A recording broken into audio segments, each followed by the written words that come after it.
Guys, are we here? I think we're on. All right, guys. I was gonna put some new intro music that I was gonna debut today, but then I started it. Welcome to the podcast. This is a high stakes PLO podcast. My name's Joe Ingram, also known as Chicago Joey. This is gonna be part 2 with our guest we had on about 2 weeks ago. We finally got our schedules on track. We're with VodkaHaze, aka yrmom on 2+2, aka VodkaHaze on Card Runners, aka Aggro Tequila on Poker Stars, aka Matt R. Matt R. Hi Matt, how are you? Good, yourself? We're very happy to have you back. I'm debuting a brand new tank top for this podcast. I don't know what the fuck you're wearing, but it's actually a ripoff.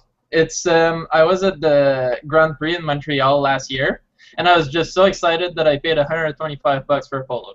And that's the Red Bull team polo. So you paid $125 for that polo shirt? Fuck yeah.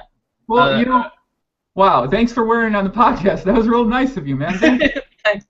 It's not any better than any other polo, but I just felt like being the fish at that moment, and I was absolutely aware of how ridiculously fishy that was because that polo was like $30 online. I don't give a shit, man. I'm just happy about it. I mean, you look ridiculously, beautiful in it, my friend. So that's all that matters, right? Mm-hmm. All right. Well, yeah. I ruined my intro as always, but I had an intro and then I just forgot what I was gonna say. I'm not sure what quite happened there. But guys, thanks for tuning in. We are, like I said, we are live streaming this on my YouTube channel. Most of my PLO podcasts with my guests, I'll be live streaming them. You guys can leave questions, ask comments. Today, I'm doing a giveaway. The person that asks me or comments on the most interesting or best questions in the YouTube comment chat, I will give $100 to on Money Bookers or PayPal. And nice. I think that's what I wanted to say. But there's a catch. You have to have had commented before in a past podcast. So I'll probably end up doing this most live streams. Maybe not always 100, maybe 500, maybe $10,000, depending on the week I have. But this will be 100, but I've had to have seen your name in the comment section before. So this is just like a little bonus for the live stream listeners. Okay. And I always say this, my podcasts are on iTunes. Actually, last month's podcasts aren't on iTunes, so maybe you shouldn't think about that. But you can search Joe Ingram 1 and I don't know, whatever. Let's get into it, dude, man. How have you been? Are you excited that the big news in PLO is the cleaner, my favorite person in the world, the Cleaner 11 on Poker Stars. The chip leader going into the final table of the main event. How excited are you? Are you excited? Oh yeah, absolutely, and I'm really excited for Fall at Your Feet too, who's the other high stakes PLO crusher who's at the final table from what I understand. And if you want something funny, is that Fall at Your Feet I played a little bit with on Full Tilt. Just starring 6-Mac. Are you jerking off there? You're moving your right arm in there. Really. No, go ahead, talk. It's fine. It's on you now. Go, you talk. Okay, yeah. And I actually thought he was someone else on Poker Stars, and then it's like the common knowledge that like, oh yeah, he's that guy on Poker Stars, also known as Fall at Your Feet on Full Tilt. And I was like, wait, he's someone else? Oh God. And I'm the guy laying thousands of dollars on the line, playing this guy, and not even knowing who the hell he was on both sides. But yeah, I'm really excited, and I'm quite happy that the PLO crushers are just beating the stupid 2-card poker players at their own game. I completely agree with you. I'm very happy the PLO regs they're reigning currently victorious over the multi-table tournament players who are all in makeup and on a stake.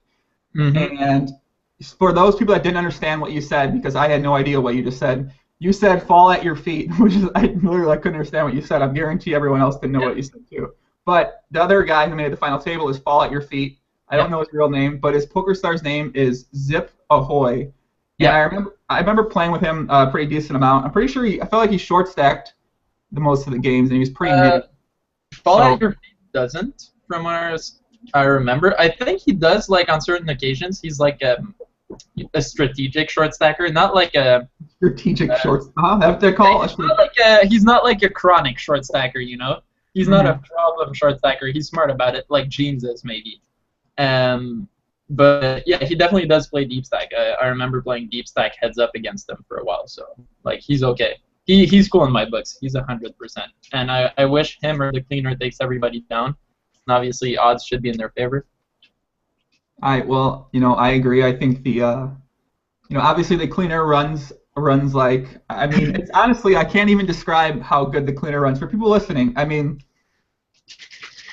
I can't even like put it into words as like into a way. Like, the cleaner's the type of guy who check raises the backdoor quad draw, and the fucking backdoor quad draw comes in. I mean, I know I talk about the backdoor quad draw a lot on here, and there's people that have mentioned they love to play the backdoor quad draw now, but the fucking cleaner is the kind of guy who actually check raises the backdoor quad draw, and it comes in 85% of the time. So, I think that'll explain a little bit. Backdoor nut flush draw naked and just makes the backdoor nut flush every time. You see a backdoor nut flush and he goes all in on the river after check raising flop and betting turn, and you're just like, fuck you.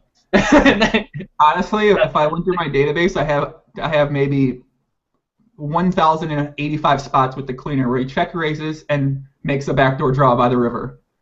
And I always call because, who likes folding? Who plays PLO to fold, right? I mean, right. It's like, who folds, right? What that's like the thing that, like, new poker players, they come and they're like, so what's the strategy to win? And I'm like, did you notice one thing in life not in life, in poker, is that whenever you fold, you lost the hand. So take that out of your game. Just don't fold anymore, and you won't lose hands. This is great strategy, by the way, which everyone should apply. Okay, so let me get this straight. So you're advocating that if I want to win at poker, and if I want to tell people how to win at poker, don't fold. Ever. You're a coach on card runners, correct? I've been accused many times of having a broken left button, and for everyone who doesn't play online, the left button is the fold button, the middle button is the call button, and the right button is the raise button. So I'm playing two-button poker pretty much most of the time. And yeah, when you're looking at the screen, the left one is the fold one. Okay, yeah, I'm picking. Yeah, you're right. Okay, I agree. Okay. So you're advocating that if you want to win, because remember the audience, there is a lot of players that are recreational or new, so they might take this actually. Mm-hmm. You're not lying. Don't fold. That's what you're trying to say.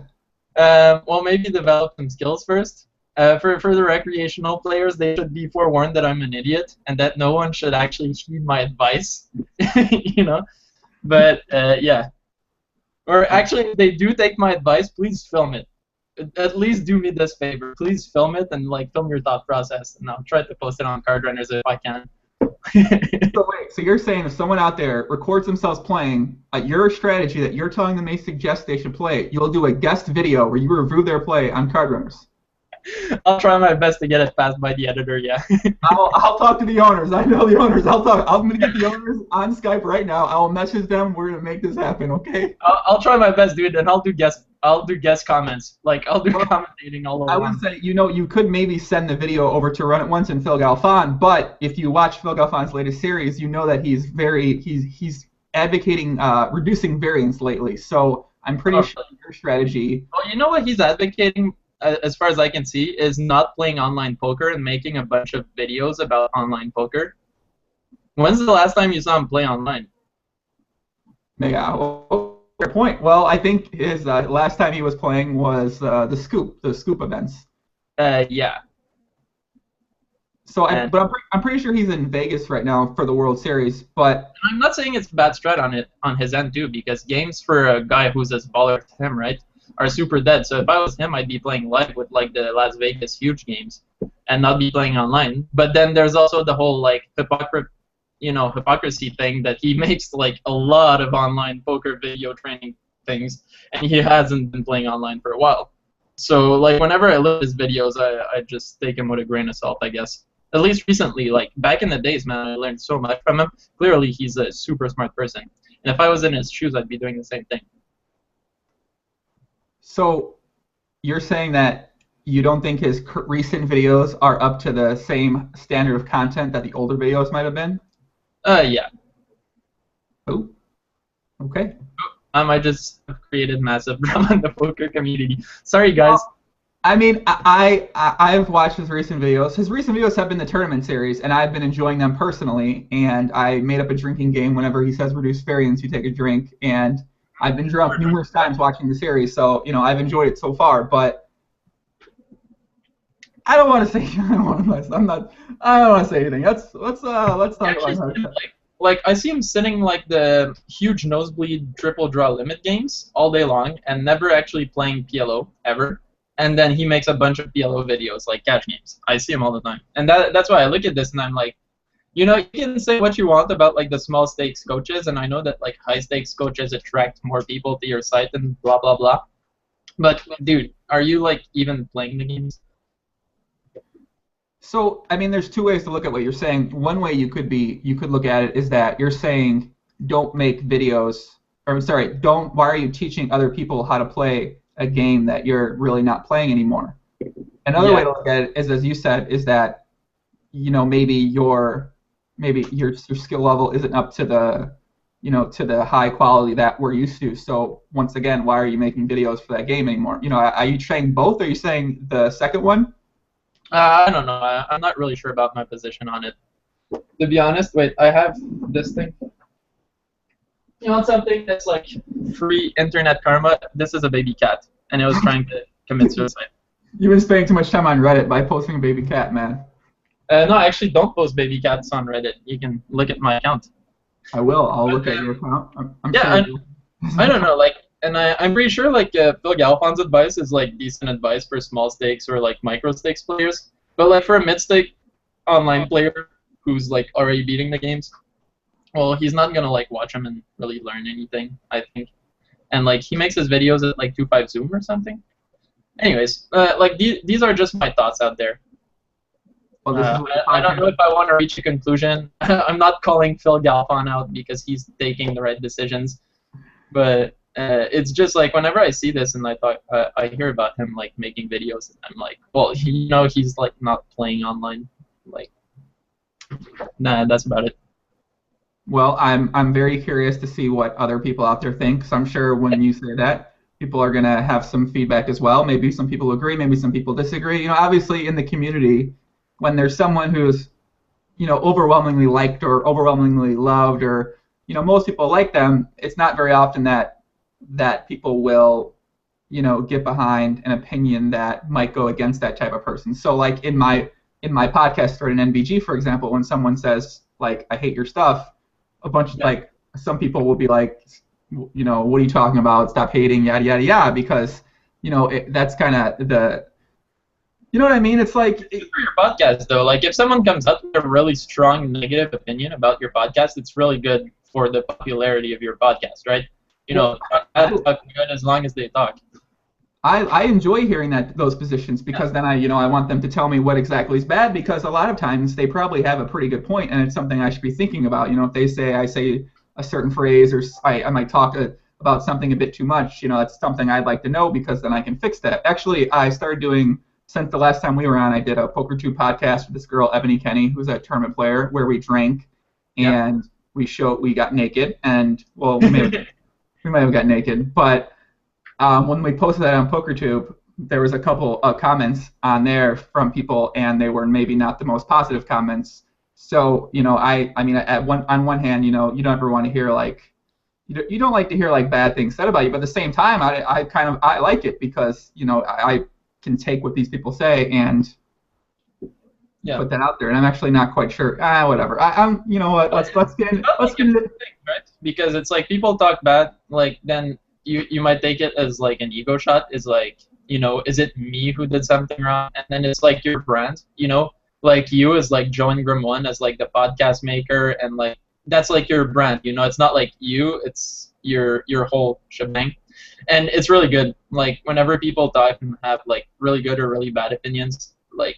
Whatever, as long as they talk about you, you're out there, and that's great. Because like the worst thing would be like apathy, right? People just not giving you shit. Like that would mean like 3 views on your podcast instead of 3,000 or 30,000. And did you read the book I sent you, by the way? That Trust Me Online book. It's really good. Oh my God, that's the fucking best book I've ever read. Yeah, you read it? Yeah, it's awesome. Can I just go get it so I can show it to the webcam? Yeah, I'll tell everyone to read it. Dude, you can't tell. They're gonna realize what I'm doing. But so Matt sent me this book. It's called trust me, I'm lying. It's about this guy who like worked for media relations in Hollywood, and he writes about all these like strategies that he used with his clients to manipulate the system. You have to talk. It's like, cheating the system to get stuff on the front page of Reddit and like dig.com and shit like that. Just to, hack yourself into going viral and popular. It's Well, fucking I have like a maybe like 4 pages of notes I took while reading that book. So I definitely thank you for reading that book. Yeah. Well, welcome. Sorry. No, I think I think anyone that's out there that's like thinking about a brand or has like a business or something like that, they probably would be kind of something. I don't even know what I'm trying to say today, but they'd be smart to this. I keep looking at myself in the live stream, and this tank top's like really Why big. do you have a pocket in the front of your tank top? Those pockets historically they're like for white collar office people, and there you have with your like fucking tie-dye tank top and that pocket that's supposed to be for like, I don't know, your fucking handkerchief. What are you trying to say on my tank top, bro? Yeah, it's incongruent. It's incongruent? Yeah, it doesn't make sense, man. You're trying to be party on one end and then, white collar business on the other. Like, choose your side. Well, I'm not sure if you know this, but I actually only wear tank tops for the podcast. Mm-hmm. I don't wear tank tops any other time. Really? Oh, so this is your business attire? This is kind of your more formal tank top, that you wear Correct, for the podcast? Yeah, normally when I'm dancing or I guess when I work out I wear a tank top. But when I'm around the house, when I'm dancing, when I'm working on whatever, I usually go shirtless or naked. So I think people on the podcast should be happy that I choose to actually get dressed and wear clothes. Why are you saying you're ugly? I mean, I'm pretty sure if you have female listeners, that some of them would be happy of you to forego the tank top. But I don't personally want that because it would make the podcast fairly awkward. Wait, are you speaking from your girlfriend's perspective? Did she watch the last podcast and say something about me? She didn't watch the podcast. It's been a really busy week. Okay. But I'm sure she'd find you sexy. Okay, what do we think? What are we thinking? Sway, like a swinger kind of thing? No. My girlfriend's attractive. You take her, I take you. Like same time. Like what are we thinking? Like 3? What? Just the 2 guys? Like what do you want to do? Let's talk about it. I think the whole Dave Chappelle rule. It's that 1 dick per fantasy, 1 penis per fantasy. That's how it works, right? Wow. So if you have this false fantasy, there's 1 penis in it, and it's mine. And that's where penises end. Penises don't go further than that. I have an idea. Okay, shoot. Okay, this is the idea. We do hallucinogens, but we also do some type of upper. We mix the 2 together. While we're hallucinating, we don't actually know who's in the room. Therefore, it's fair game for. I mean, now I'm not saying like you go on the other side of the room now. I don't want to be by you in the fucking room. Don't come by. How does sex work on shrooms or LSD? Because I've done shrooms. I haven't done LSD, but from what I understand, LSD is just shrooms more intense, right? But I don't see any sexual vibes coming off from a shroom high. It's like a shroom high is just way too weird and kind of erratic to have any sort of like sexual vibes coming on from any point in that high. Wow, are we allowed to talk? Can we talk? Is this a legal conversation? Can we talk about this on the podcast? I don't know if we're allowed to talk about it. Podcast, dude. I don't care. I'm fair game with anything. I don't know why why there's an NSA is watching the podcast. I'm not sure they're gonna come arrest me if I talk about sex on specific type of drugs. I mean, this is a PLO podcast. They probably aren't even here. Okay. Into a hand. Let's get the business then. We're going to do a hand in the comments. We have some pretty good hands this week. I love how we just totally got out of that subject. But yeah, we have a couple of hands this week. We got 1 hand featuring 2 of the ultimate bosses in online poker, CTS, a living legend, Cole South, and current, debatably, one of the best online 6max players, Ravenswood. We had a very interesting hand. Those 2 played. And we also have a hand that one of the biggest bum hunters on PokerStars. He used to be, somebody who you'd say his name with a little bit of respect. He had a little bit of dignity to his name. And then something happened over time. I'm not sure what happened. He turned into, a pretty big bum hunter, kind of like a savage. Kind of like reaching for the crumbs at the bottom. Not a name. What? I want the name. Oh, his screen name on PokerStars is Strati. Staraate. Strati. Do you play with him before? Oh yes, Strati. Yeah, I know him. He's got a seeding script. And Yeah, you know something really funny is that when I sit 6 max tables, and I'm more of a heads-up player, but I don't mind 3 and 4-handed, and if I have no action, I'll play 6-handed, right? There's something. For a while, I was playing mostly Euro sites and just heads-up, so I didn't know who was who heads in 6 max.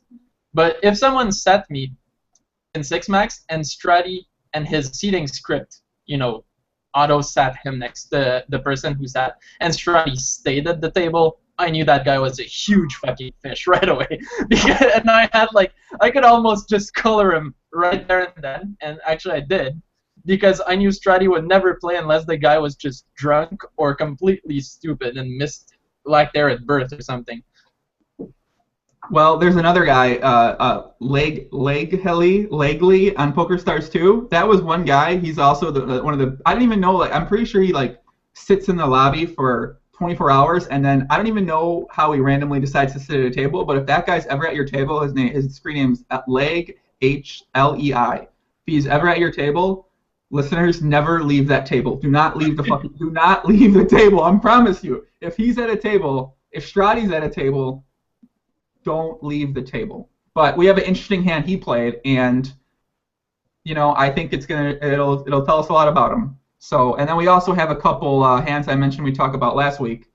There's a Ridiculous Hands from Me Volume 2, I think. And you know that second ridiculous fucking hand at 5-10 heads up that I posted in BBB months ago, and we wanted to go over it? Did we talk about it? No, we talked about the one with bottom 2 pair, but I'm talking about the one with ace high. Oh, you have. Oh, we talked about that hand on Skype. I was like, I know we talked about the hand because me and you had a long conversation about it on Skype. Okay, cool. We got that hand. We also got a couple small 6 PLO hands with some. I was wanting to do a couple hands just that the small stakes guys plays because they listen to the podcast all the time. They post a lot in the 2+2 small stakes forum. So we got a hand by TGSM, by a guy named Eskimo Sickness, and another guy named Pastoral. I don't know if I can say one of the guys' screen names. There are questions on the Nutblocker forum. This kind of hiccup. Nutblocker doesn't work. I'm trying to log into the forum to see the questions that people had for us, and the forum has a internal server 500 error. Well, I have the thread open. The Nutblocker forums are the PLO forums that mean you, and that's the only forums you can find Stars Reg Problems currently on the internet. He's talking about his current dating life, if any of you guys are interested. Oh yeah, the thread about the questions for this podcast devolved into the Stars Reg Problem dating advice thread. I'd highly recommend for everyone to see how it derailed, but it's kind of hilarious. So for those that don't know Stars Reg Problems, okay, if you listen to this podcast by now, I hope you kind of know Stars Reg Problems. He's after 2 minutes for talking about him, unless he interacts with the podcast, in which case, green light, let's go. But we talked about him amply in the last podcast. Yeah, we'll talk about some of his dating ideas in a bit. But someone asked in the live chat, Frank J, who it says Frankie with a J. That means he's Dutch. He says, I know you talked about it before, but why do you hate cleaner? So I don't want to say I hate the cleaner, but I strongly dislike the cleaner because let's imagine you're a poker player, right? And you play poker every single day, and you play at the high stakes where you're losing or winning a lot of money. And there's always one guy who fucking check raises backdoor quad draws on you constantly, and he keeps hitting the backdoor quad draw. He hits the backdoor straight flush draw. He hits a backdoor trip draw. I mean, now let's imagine you play against this guy every single day, and he does this to you every day. That's essentially the kind of torture and terror that the cleaner put my life in. I was scared to death anytime I thought about cleaning. When I saw his fucking avatar, I was frightened. I had... Your floors just went unmopped for years. You fire a maid, and then it's mop the floors, but wait, I gotta leave. Slam the door, run the fuck off. I'm getting do a bunch of stress syndrome when I see a mop now, and if I see a guy holding a mop, I'm freaking out. I think of the cleaner and how they just torture me and just yeah. So whip your wallet out, take my money. I just don't want the violence, please. Oh my god, dude. Wow. Okay. I mean, it kind of is that bad. I mean, I wish you were joking, but honestly, it's terrible. So. There's actually a guy who ran that good last week on me, but that's a story for later.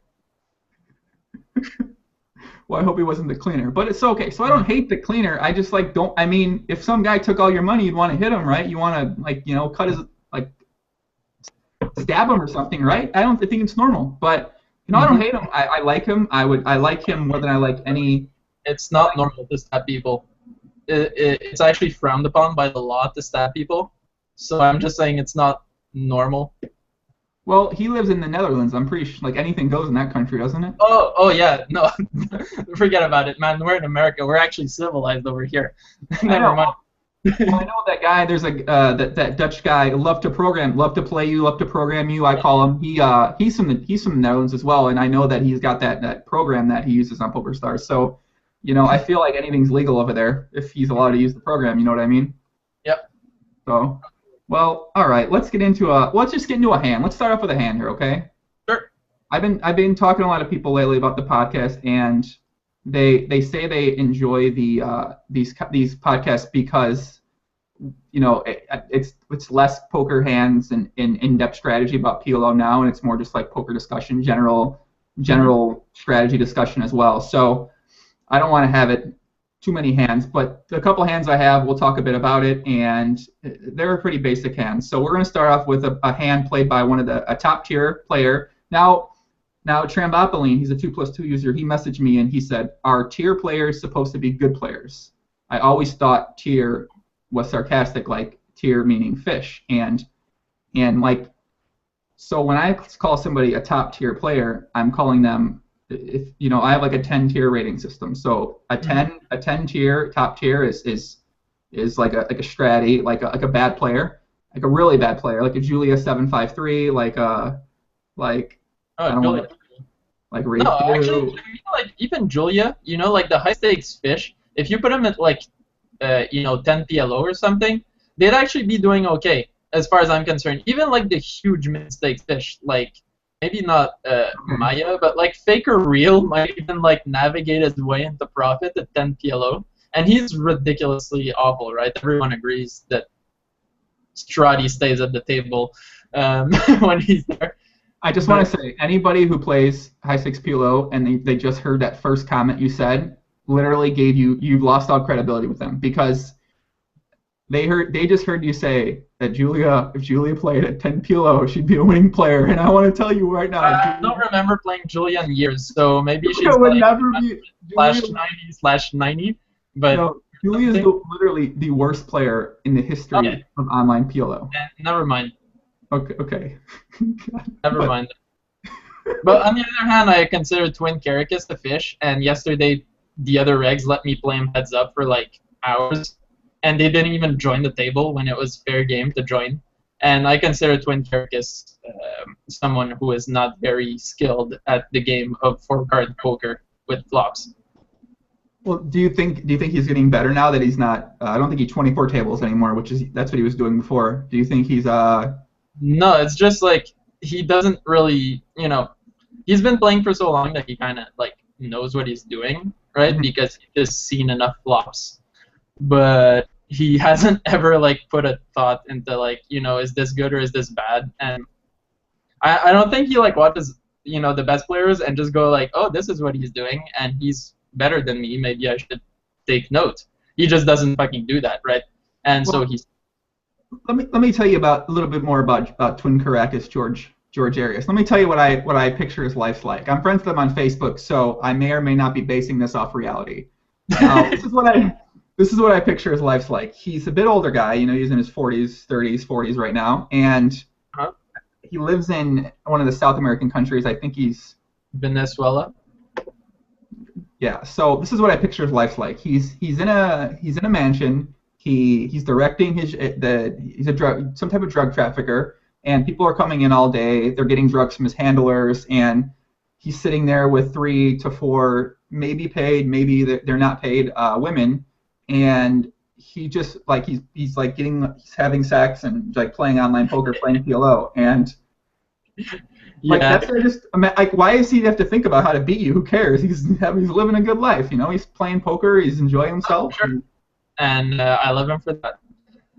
And actually, he's up thousands of dollars on me, so I should probably shut up. But that involves, a hand or two. Well, we played for like 2 hours, and we were playing super deep stack, and you know how things go. Like, he likes to get money into the middle, and I don't like to use the leftmost button, and so money went in the middle, and then the thing that were in the middle seemed to go towards his screen name whenever the river was dealt. And yeah, apparently then the number in your PokerStars account goes down when that happens. That's not cool. Are you you're a teacher. You teach really well. you explain in depth. You're a really good teacher, man.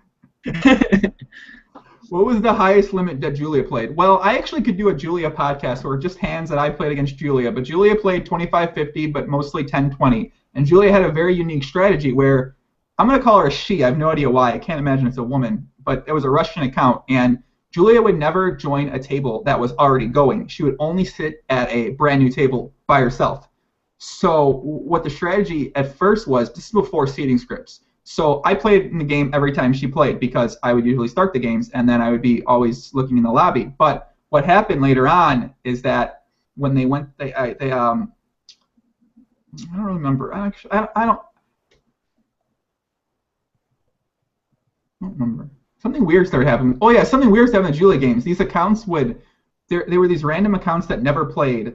I don't remember them, but they would always be sitting on the table in a seat, reserving a seat, and actually sitting down before Julia would ever sit down. And they would always start playing the Julia games, and then I couldn't really ever get a seat in those games, and it was one of the weirdest occurrences I've ever seen on Stars, and I don't think I've ever actually seen anything like that again. So I'm still to this day, I have no idea what happened, and if someone out there can explain it, please let me know. Let's get into the first hand here. So this hand's going to feature somebody we've been talking about a bit here. Is this it? Is it porn? I might have one browser with porn. I don't want to open the porn one. Okay, all right. I'm going to put it on the hand. So zoom in. Do I have porn at the top? I might have like a porn hot link or something. I hope not. You can see all my stuff here. All right. So here's the hand I quoted in the high stakes thread. Now, okay, so this is a hand between the aforementioned Strate and Crazy Eyes Killer. Do you know who Crazy Eyes Killer is? Nope. If Strate is playing him, though, especially at 25-50, given that Strate won't play regs at 2-4, and he's playing literally 12 times bigger, I would guess he's a massive fish. Oh, yeah, okay. You're right. That's a very safe assumption. So it's a 25-50 hand. They start off the hand. Okay, so they start off the hand 180 big blinds effective. So Crazy Eye Killer has 20K stack in this hand, and Strade starts with a $9,000 stack. So they're 180 big blinds effective. So I forgot how I read hands. Do I say that hand? Okay, so Crazy Eye Killer, it's a heads up hand. Crazy Eye Killer opens the button to 3x. Strade 4 bets. And Crazy Eyes Killer 4 bets. So yeah. Crazy Eyes Killers has Ace, Jack 8 with the Ace Jack of Diamonds, and Strade has a very deceptive, very powerful 4-bet hand to play in a 4-bet pot. 4, 6, 7, 10 double suited. No, Strade didn't 4-bet. He called the 4-bet. I'm sorry. Yeah, no, he called the 4-bet. He 3-bet called the 4-bet. Okay. Yeah. And the flop is where the hand gets interesting. So the flop's Jack 10-3 with 2 diamonds. So Strade flops a backdoor quad draw and a backdoor 6-high flush draw and a backdoor straight draw and an immediate. Yeah, he can make 9-8. He's flopped a pretty good fly. Obviously, he flopped a good flop. Actually, he has like all the backdoor straight draws, right? If it goes like 5-8, he just makes straight. Well, spoiler alert. Scareboy actually chimes in and it says that same thing you are, so you're on the same skill level as Scareboy is. So congratulations to you, my friend.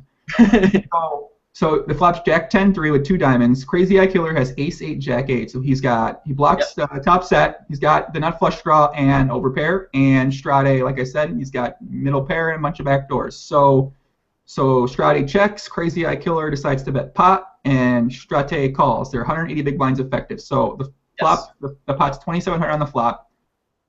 Check, 2,700 bet, call at 2,700.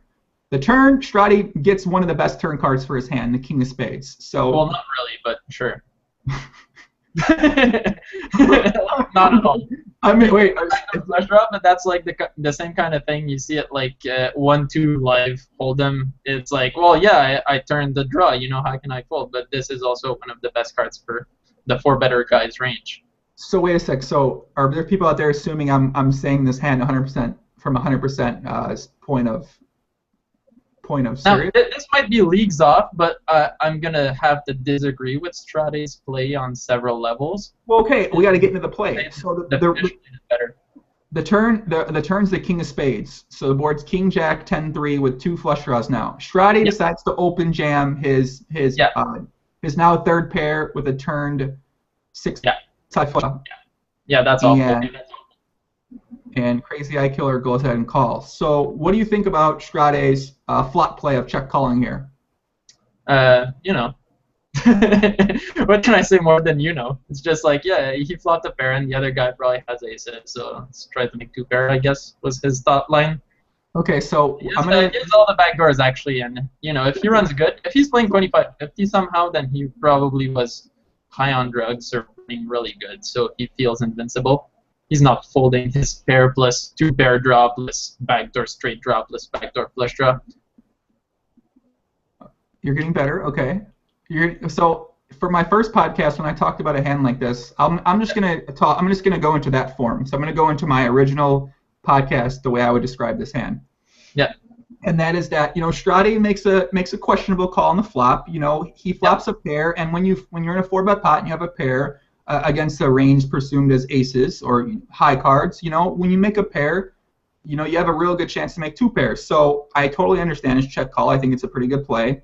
On the turn, you know, I feel like when you check call with a backdoor flush draw there and a pair in the turn, you turn a flush draw, you kind of have to go all in. You know, wouldn't you agree? Well, you know, I don't want to go too deep into strat, but the king is much better for the other guy than it is for Strate's range. And so, like, the card says, you know, it's way better for him, and then you go, okay, cool, I'm all in into you.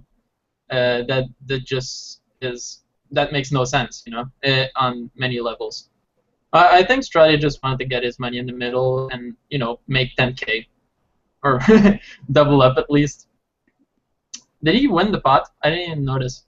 No, unfortunately, he did not win that pot. I'm sorry. So he's gonna have to go back to playing fishes at 2-4. I don't know. I feel like I don't quite know how much I wouldn't say I dislike Strate, but now I think we're getting to the point where in the podcast where we might be actually coming off like we might not like him. Do we not like him? Do you not like him? He's a huge bum hunter who uses seeding scripts to ruin the games. So yeah, I definitely don't like him on a personal level. And I actually berate him in the chat all the time, and he never answers because he only plays if someone is clearly a recreational player who joins the table, and not just like a normal recreational player, like someone who's bad. And he has the seeding script where, you know, for the people who don't know, it sits him right on the left of the recreational player instantly, like within 0.05 of a second, and I'm not kidding. And he stays there, and it makes all the recreational players feel like the mark in some sort of confidence game. You know, like they feel like they're getting conned out of their money. So yeah, it's awful for the poker economy. He's a huge bum hunter. He vows by those seeding scripts, so I dislike him on a lot of levels, and I'm gonna go out of my way to make him look bad as long as he acts like his comeback. You might notice that my position is against seeding scripts. I've been, you know, kind of subtle about it, but yeah. Well, I don't want to form a strong opinion about this topic right now. Let's take some questions from the live stream. So one person, James Games, asks, have you ever tried MCAT? Yeah, he has that like 6 times. I know. I don't know what that actually is. Have you tried it? Let me Google it. MCAT. It's probably good. All right. We have one of my favorite YouTube commenters, Tanth123, says that polo is much of a turn-on for Chicago Joey. Yes. Listen, guys, if you want to get to my heart, you should definitely wear a polo around me. I will think you're beautiful. MCAT is apparently some sort of legal fake cocaine from Urban Dictionary, which is questionable. But I'll trust the. Oh no, it's actually on a bunch of forums. Yeah, it's some sort of fake cocaine that you can snort or smoke, and clearly we both haven't tried it. Many teens use like Coke. It's snorted or smoked or looks identical. Yeah, I'm kind of out. I don't never try it. I mean, I've tried it, but I That sounds never. weird. And user who posed that many times, who is that? Matt Burton? No, James Games UK. Before even reading about it, I'd be reluctant to try it. Yeah.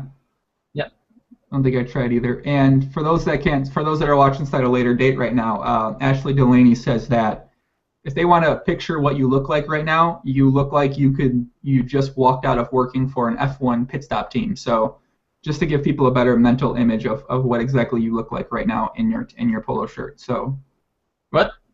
What's up? a comment. Ashley Delaney says that you look like you could get a job for an F1 pit stop team. You know, assuming that. Well, that's exactly what the shirt is, right? It's the team shirt. Like this is what the pit stop guys actually wear. But I don't know if I'm skilled enough to be a pit stop guy, man. Did you see how fast those guys are? It's insane. I feel like you could at some point, like if you dedicated yourself to being a pit stop team member and quit playing poker, I think you could do it. Yeah. Well, I have this thing I think about all the time. It's like, you know, are any like jobs or career closed off from me like for life? And I'm just 22, right? But like, can I still become a doctor if I really, really, really wanted to? And the answer I think is yes, but it would take like insane amounts of dedication. Like, could I be like a fighter pilot? I don't know. I have no clue. But like, I'm actually curious how many like really cool jobs out there that I actually couldn't do if I was 100% dedicated to trying it. Or you know. It's kind of I don't know. I thought about that in the shower. It's kind of weird. Our shower thoughts for the win. Do you think we thinking a prop bet out of this or what? Ooh, well, it would have to be huge because I don't know. Becoming a F1 pit stop guy seems like years of practice, right? It's like this is the apex of being a car mechanic. Well, how about a doctor? I'll give you. How about a doctor? Sorry, I'll step it down a bit. How about just becoming a doctor, dude? I'll give you 10-1. My $100,000 to your $10,000. You can't become a doctor. You know how far back I'd have to go to become a doctor? Just so you can laugh.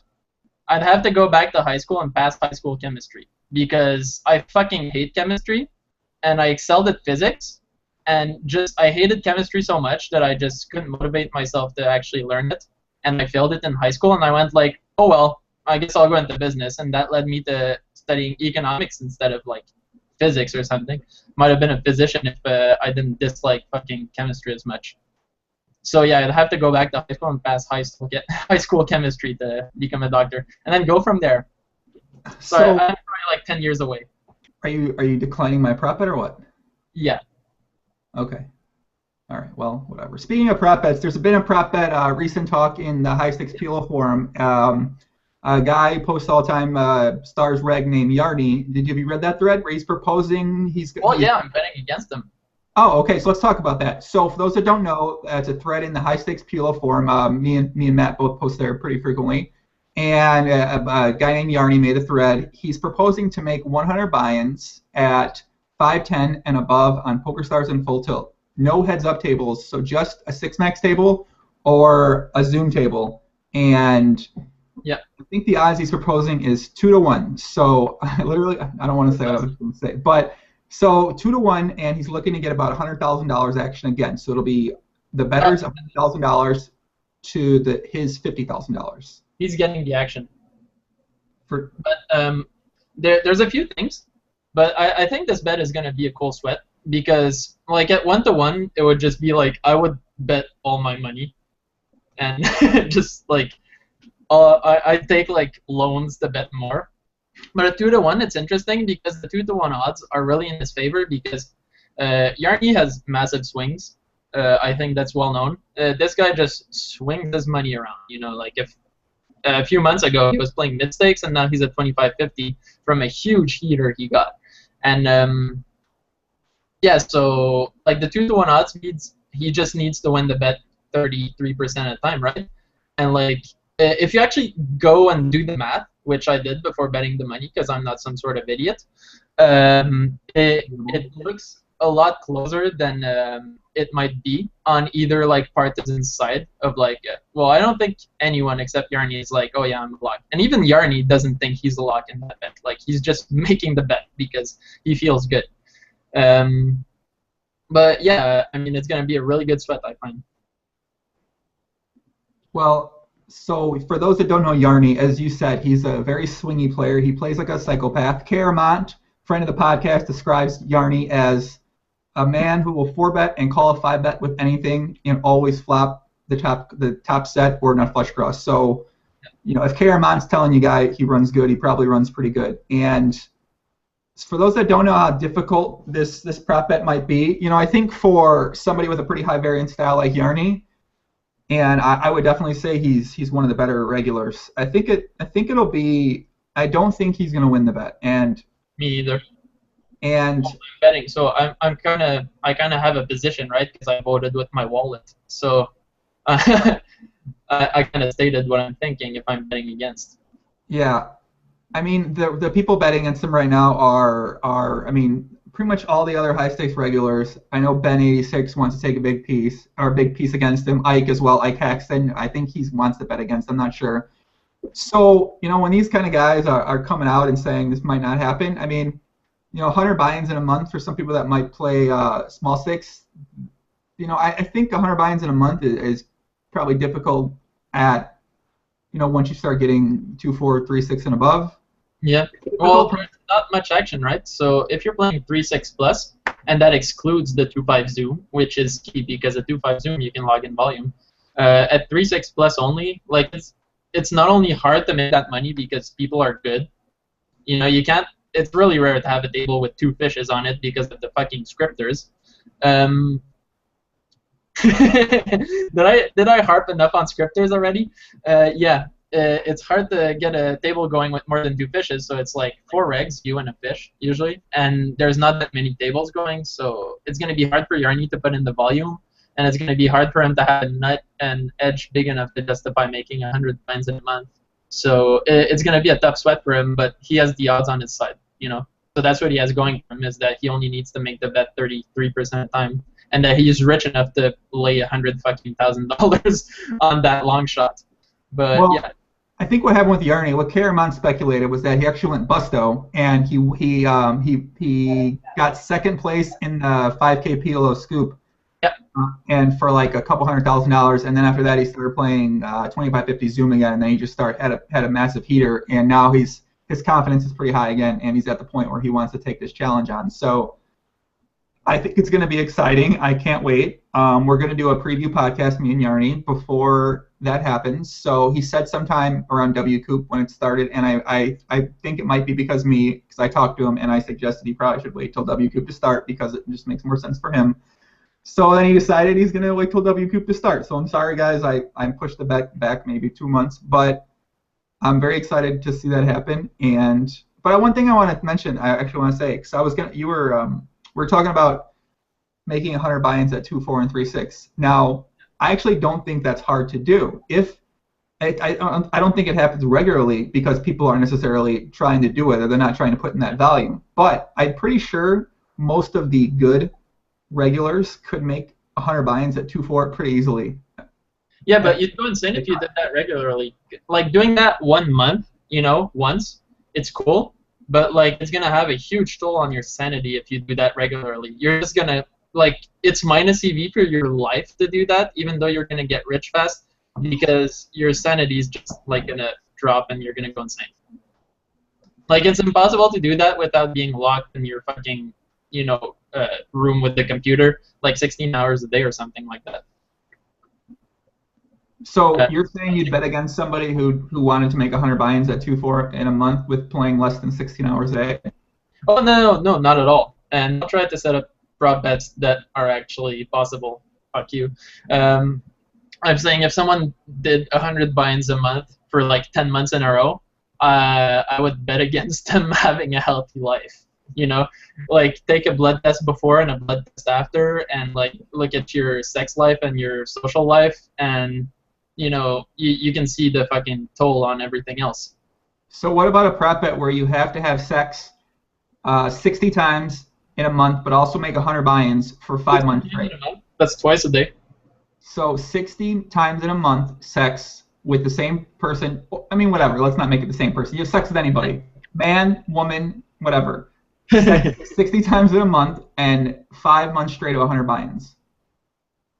Ooh, that's actually kind of tough. But no, because like sex is only sex, right? After that, it gets into the gray area of like a bunch of things. I'm talking about social life, right, and stuff like that. But this is all things that you can't really quantify either. So like I don't think we can prop bet on them well.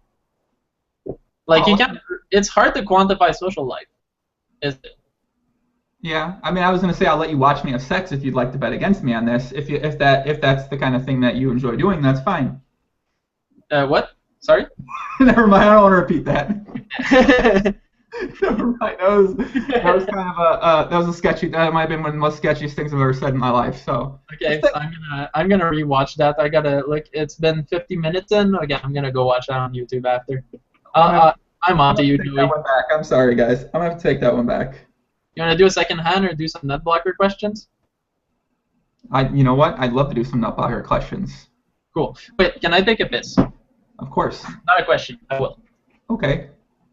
We have some regulars in the chat today. We have Stars Red Crowns, the aforementioned, the professional dater. He's a professional dater on Tinder and Plenty of Fish, and he's currently blogging about his dating life over at Nutblocker forums. So go check that out. We have Kuhn, Anton, Pod. I'm not even going to try to say his name. It's some kind of Russian last name. What's up, Kuhn? Nice to see you, my friend. Jerry Jones, one of the best screen names and avatar combinations currently on 2+2. Thank you for joining the live stream today. Are hookers allowed in a bet? What about a bet where you had to order 60 girls from Craigslist in a month with no win rate stipulation? That actually would be an interesting bet.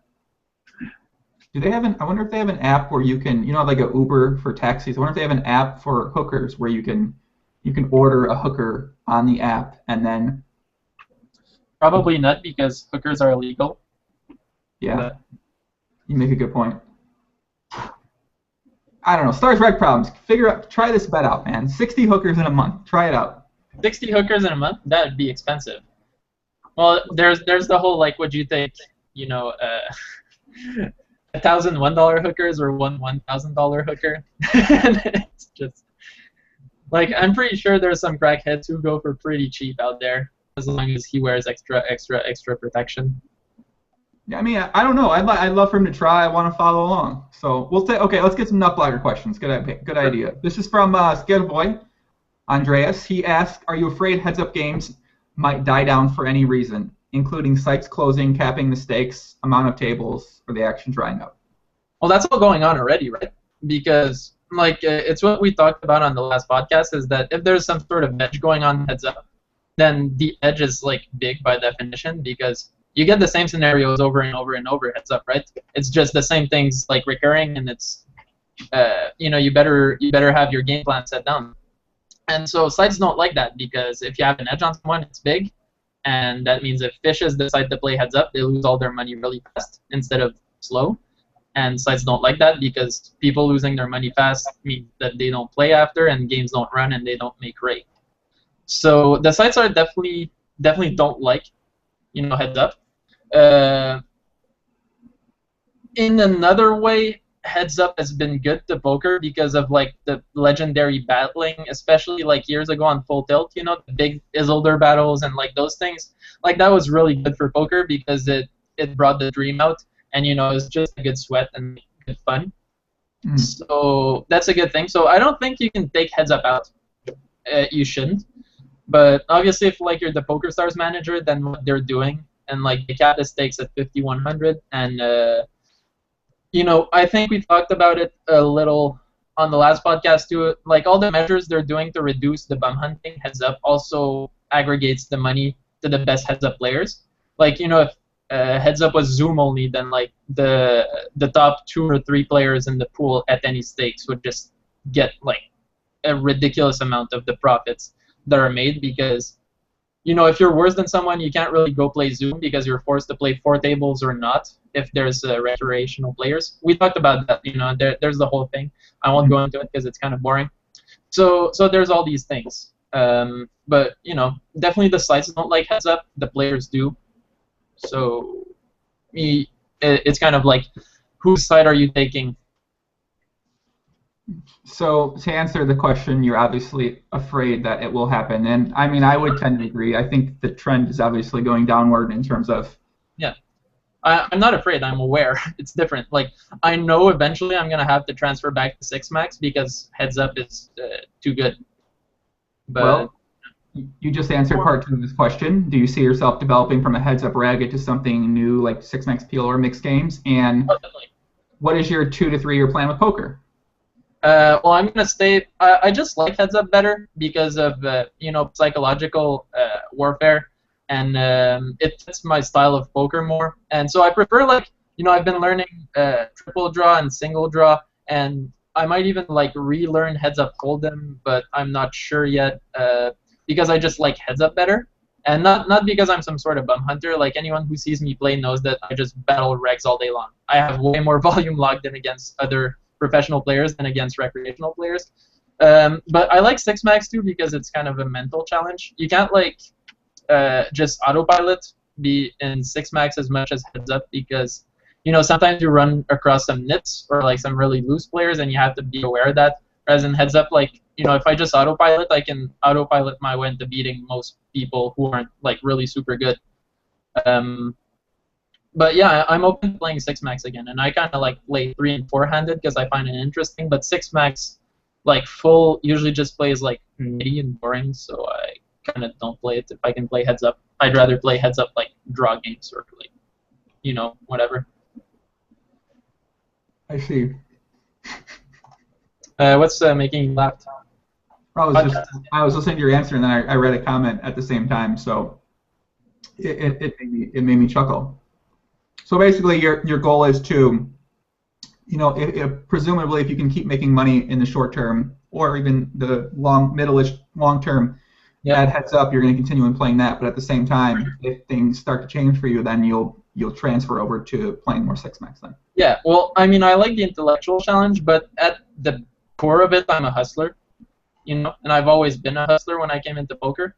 And what made me transition to PLO is that I just heard from reputable players that edges were higher in PLO, and I was just okay, well, fuck, hold them. I'm gonna play PLO if edges are higher. That's it. Why would I stay there?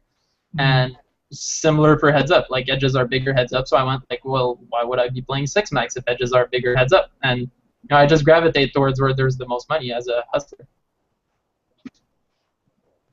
That makes sense. So you're kind of all about following the money for yourself in a way. Yeah. What else? That's kind of at poker. I mean, well, some people. What else is there? Some people play for, not always about the money. Maybe they want to. This is a very, popular thing that's happened with a bunch of people I know. One of my closer poker friends. This happened with is that people just stop playing the game that they're best at, that they make the most money at, just because they simply go a little bored with it, or they want a new challenge, and that's why they play. Yeah. But I don't, because I like the intellectual challenge. I study the game a lot, and I like battling against regs and try to figure out what they're doing and figuring out a good game plan to beat someone. And I play people who I consider I'm not afraid to play people who are better than me, just not for my ego, but because I know they're better than me and I can learn from them. You can see me playing people that I named in the last podcast. You probably saw me playing Lefort if you were paying attention last Friday on Stars. But we were just at 5-10 and there was no action, and he came and sat me, and I was well, whatever, I'm gonna play. Why not?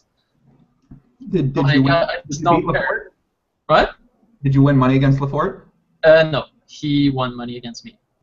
Not only is he better than me, but he ran good, so it's not fair. At least I should run good. That's how karma should work. He's better than me, so I run good, and then I win. That's how it's supposed to work. I think in this topic, there's actually something brought up in the News Views Gossip thread from friend of the podcast, Jerry Jones.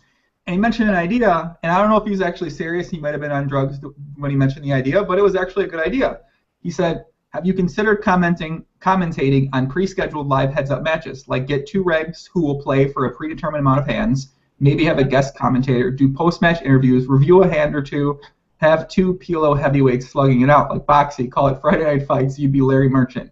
Now, on the surface, the idea sounds kind of crazy, but it actually seems like a kind of a cool idea, and you know what I mean? You seem like the kind of guy that would be pretty excited about playing in that type of match. Yeah, but I don't know if I'd want to play and have like my hold cards showing for every single hand, because that would like give out some things that I'm doing that I don't want people to know. And I'd be giving out more doing that than I'm giving out in like Hardrunners videos. So if my hold cards were not showing and you could just like sweat it and commentate, then sure. But like if my hold cards show for every single hand, then no thanks.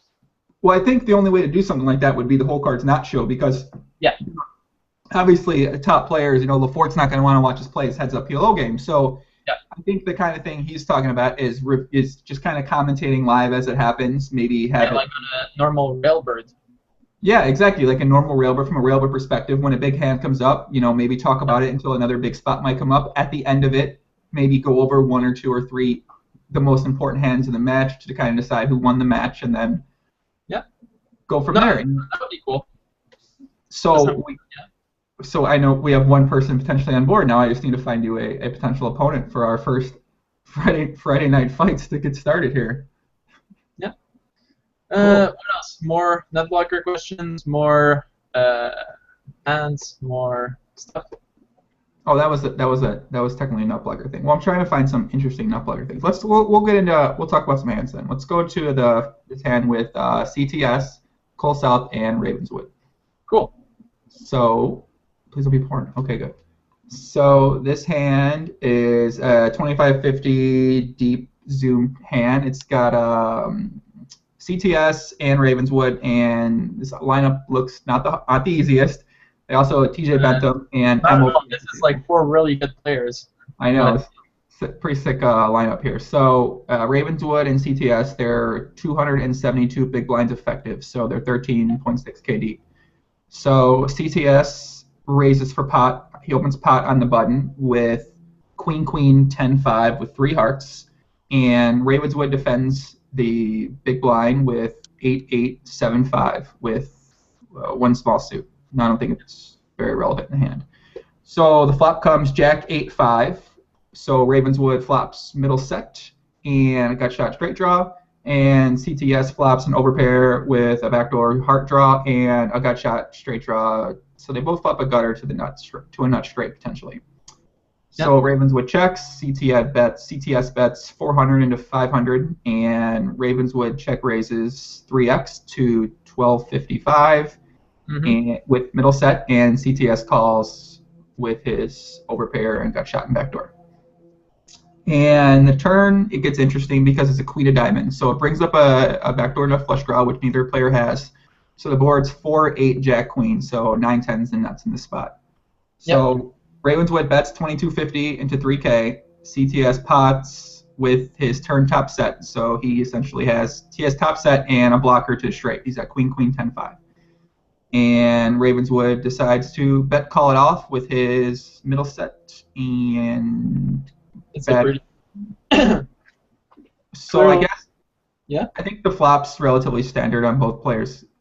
Players part, you know, the turn gets interesting. What do you think about the turn play by Ravenswood? Well, I mean, he's betting middle set, which is like pretty thin, I guess. But I don't know the history between these 2 guys, but from the looks of it, and knowing that both of them are smart from what I understand, I haven't played either of them ever because they're just, you know, super high stakes end bosses and they don't play my lowly stakes. But I would guess that Ravenswood expects CTS to play back for some reason, because not only is he betting middle set there and into like a range that can have the straight really often, but he's bet calling off for literally 10k more, which is 200 dBs. So he's really confident in his wrong read. Well, I'm guessing that, you know, obviously, I would guess that he expects CTS to obviously jam a pretty, I wouldn't say a wide range here, but a lot of semi-bluff hands, clearly, to be bet calling here to make it. Yeah, but like, the thing I'm thinking is like, what hands a semi bluff now? Like 5, 6, 7, and that's it.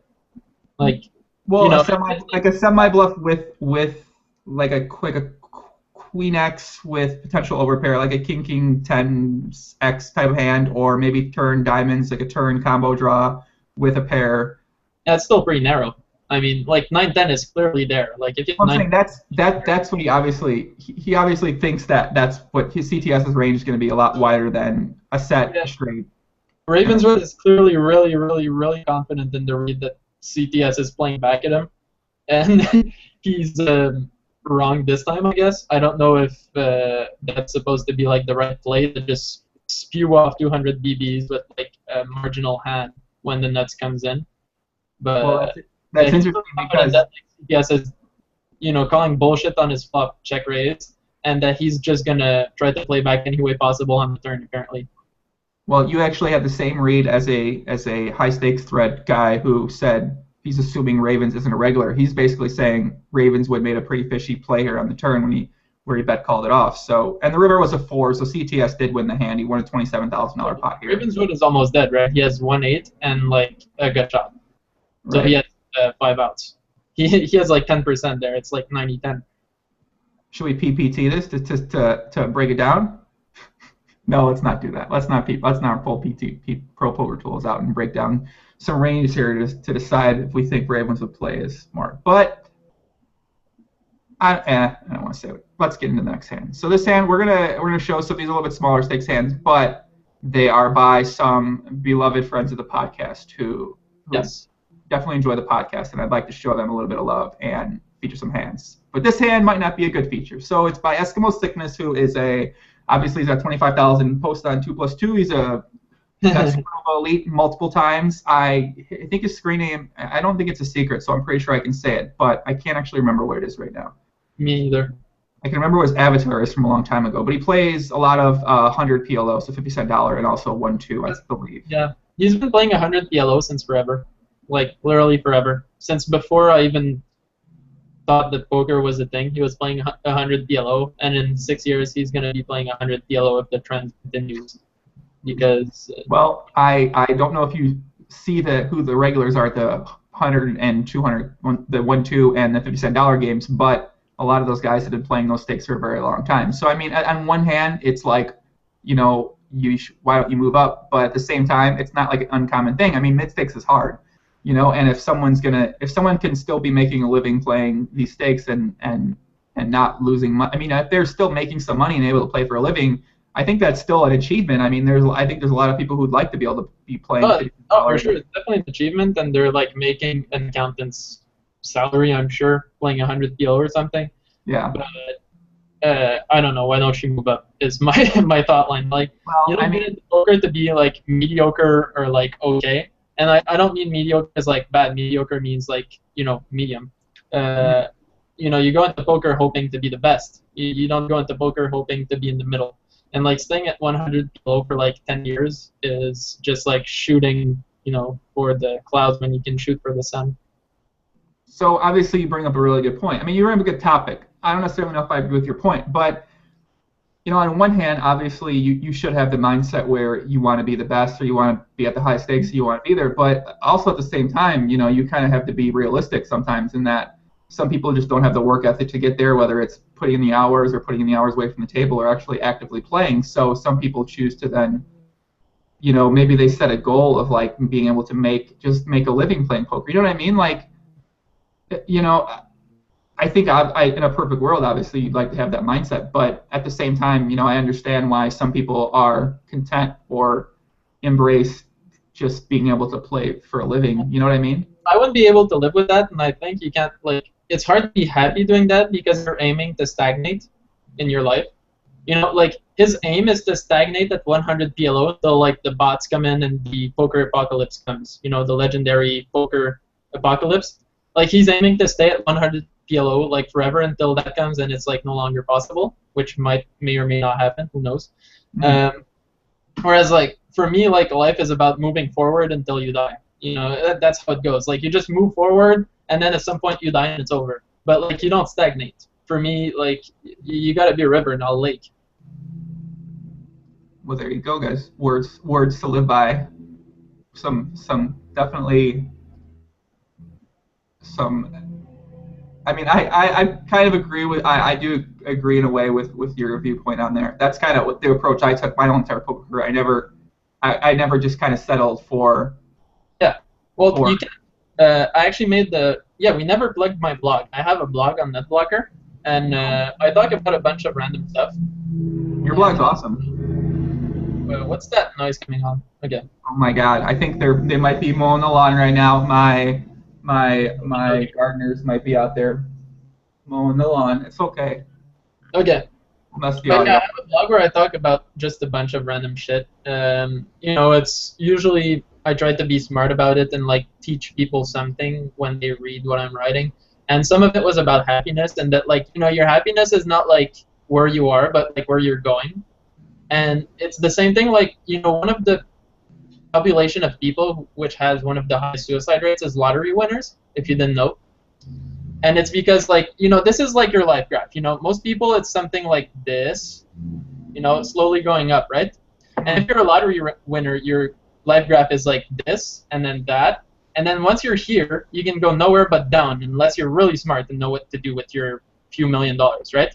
But most people who play lottery are way too dumb to know what to do with a few $1 million to go up from, you know, millionaire. They're used to being, you know, minimum wage people, or not to insult people who, you know, play the lottery, but it's clearly minus EV, and it's not really fun to scratch a ticket and know you lost every fucking time. So, you know, there's no way but to go down once you won the lottery, and so there's no way but to be unhappy because you're going down and you know you're going down.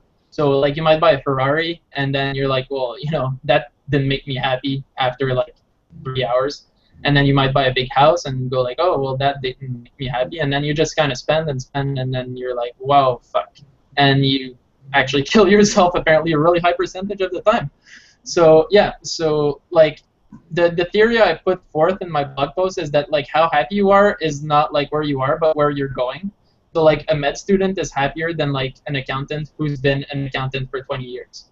Even though the accountant is making more money, so he's, like, higher, the med student is, like, going places, and so he's got to be happier. Because, you know, life is about where you're going, not where you're at. That was my little, like, theory. So, you know, I'm happy to be proven wrong, but I like to think that way. Well, I'm pretty sure I read that, and I think your blog's really great. You do write some pretty great stuff on there. So I will link in the description on here, and you can put it on your Twitter and pin it to your profile. I'm actually trying to put another post up before the end of the week, and it's about more like economic theory stuff, about like what makes really, really rich people really, really rich. The first one I posted was about, like, you know, the 99% against the 1%, and why, like, the 1% always ends up richer. It's just like a natural human tendency. Like, go up and read it. We're not gonna go into it. It's really long, and it's like you can't explain that in a short manner. But yeah, you know, it just interests me, and like I like writing about it. Well, if you guys are looking for it, like I said, it's on the Nutblocker forums. I actually don't know how to get to the blog section there, but the site's down. The site's down? Did we break the site or something? I don't know. Hopefully. That would be really cool. Rec problems in his dating life broke Nutblocker forums. Congratulations, Rec problems. You did it, my friend. Yeah, as soon as we mentioned it, the forum went straight down because his 2,000 Twitter followers. Let's get into this hand. Let's get into this hand. I'm really excited to talk about this one with you. So it's a 50-cent dollar hand. So some people, like, they see 50-cent dollar, they're gonna immediately, like, say, you know, fuck this, what's happening?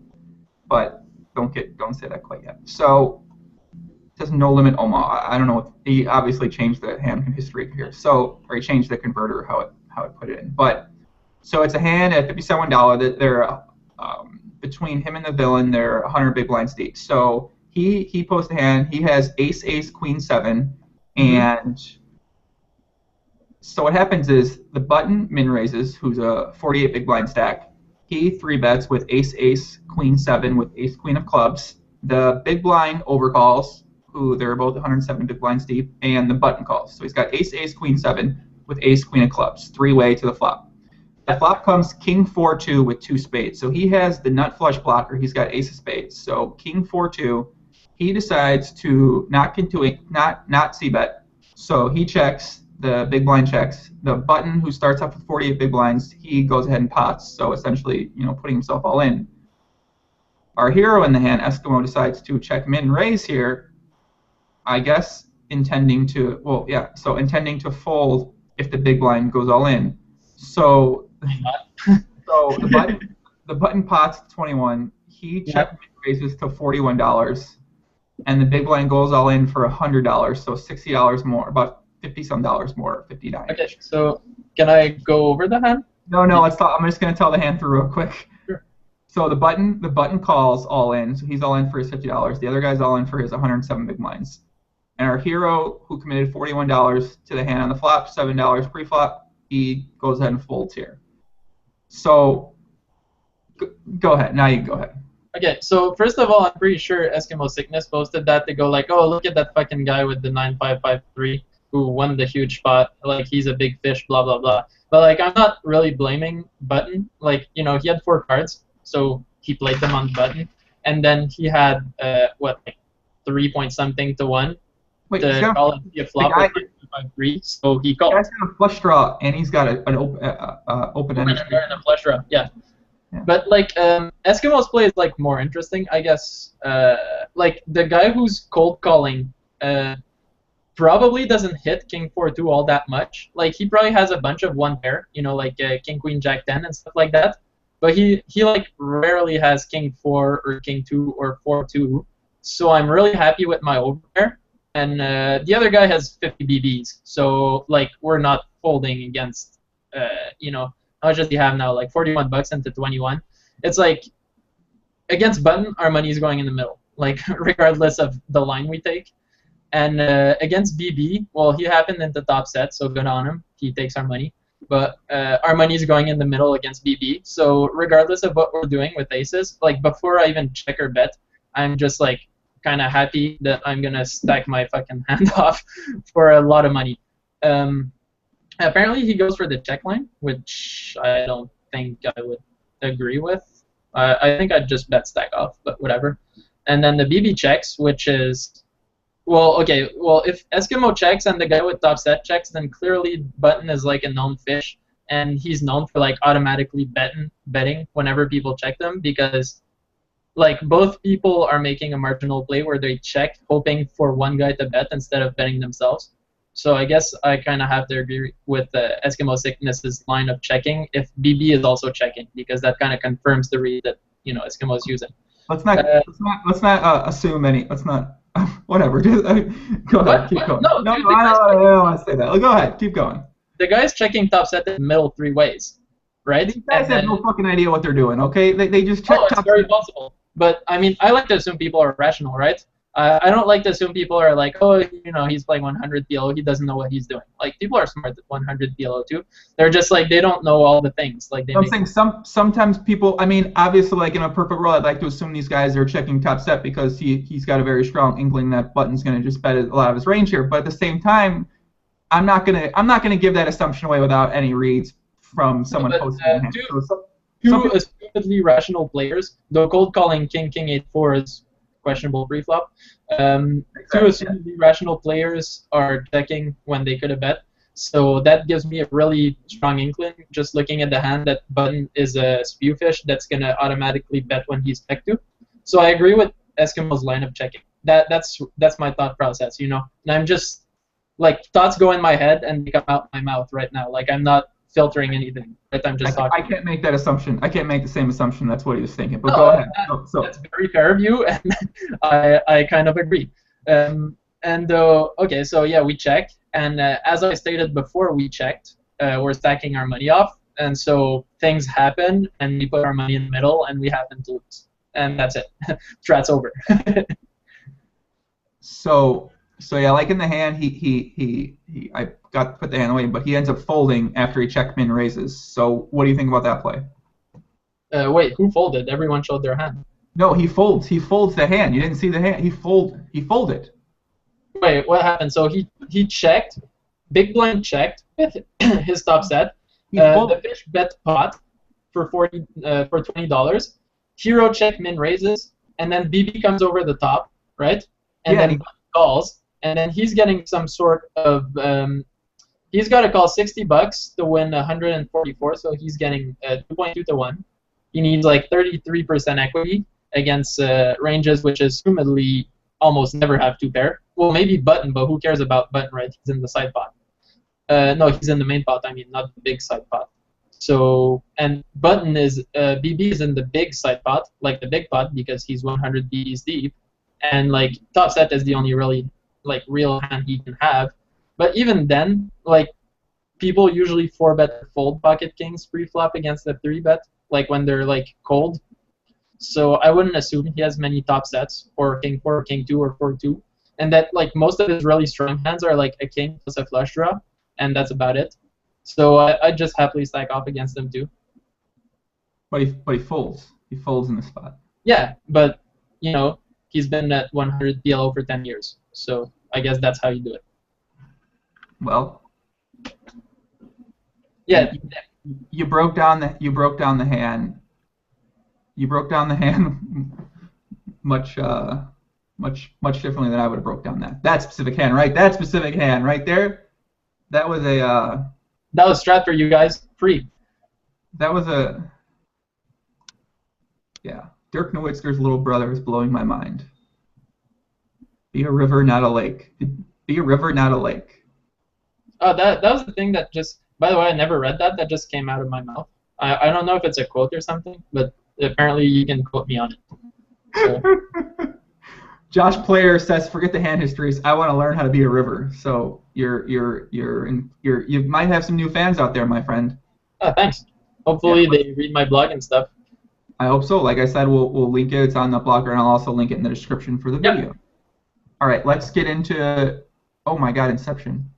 All right, I'm trying to screen share. I might also share my blog on the independent site, so I have non-poker audiences. Because the goal of the blog is to make people who want to be smarter at things, right? I just try to write about stuff and then teach a thing or two when people when people read what I write, and hopefully like whoever reads a blog post of mine like comes out going like about something, and I work really hard on it. I read a lot of books and stuff like that, and hopefully like whoever reads my blog and wants to be smarter at something then like becomes smarter after reading the blog. Just a little bit about maybe something useless, maybe something useful. Well, I would definitely suggest hosting on a site like Medium.com, which is a blog platform. Obviously, WordPress.org is a good site to get interaction from as well. So those are definitely a couple of good sites. And then once you try those sites out, then you can, if you're not getting the interaction you feel like you kind of want to get, then you can try, some other sites too. So after reading this book, this awesome book, I'm kind of confident in my blog going viral because that book. We can definitely talk some strat about that book anytime, my friend. Oh yeah, that book is so good. Let's get into a hand played by the dentist TGSM. So let me find this hand. By the dentist TGSM? He's a dentist. He said he's a dentist. He claims he's a dentist. He's a heads-up player. So TGSM 89. He's a long-time 2+2 poster. He plays heads-up, mid and high stakes on PokerStars. And he also says he's a dentist. I don't know if I guess I believe him. I think I asked him for some teeth strat, and he seemed like he knew what he was talking about. So awesome. He posted. He doesn't seem like a professional player, not because he's bad or anything, but because he doesn't play regularly. So, like, unless he logs in a huge amount of hands somewhere I can't see, he probably doesn't play poker for a living. Well, he loves the podcast, and I know he's very excited to have a hand featured on here. So maybe he'll let us know. If he's a dentist, I'd like to get some dental work done by him. Sure. So this is a hand at 2-5 zoom. It's versus this guy named Am So Good. The name rings a bell. I feel like Is he a reg? I don't think he's a reg. But yeah, cool. Okay, so they're 100 big blinds deep at 2-5 zoom. So the small blind, the villain, min raises the button with Queen Jack 7-5 with 7-5 hearts, which is obviously not the strongest hand. And our hero 3-bets the big blind. Right about the nuts. So Queen Jack 7-5 is a very strong hand to you, obviously, because you don't like to fold. Yeah, I get excited. So our hero 3-bets King Jack 9-2 double suited. Which is a monster. 30 small blind calls.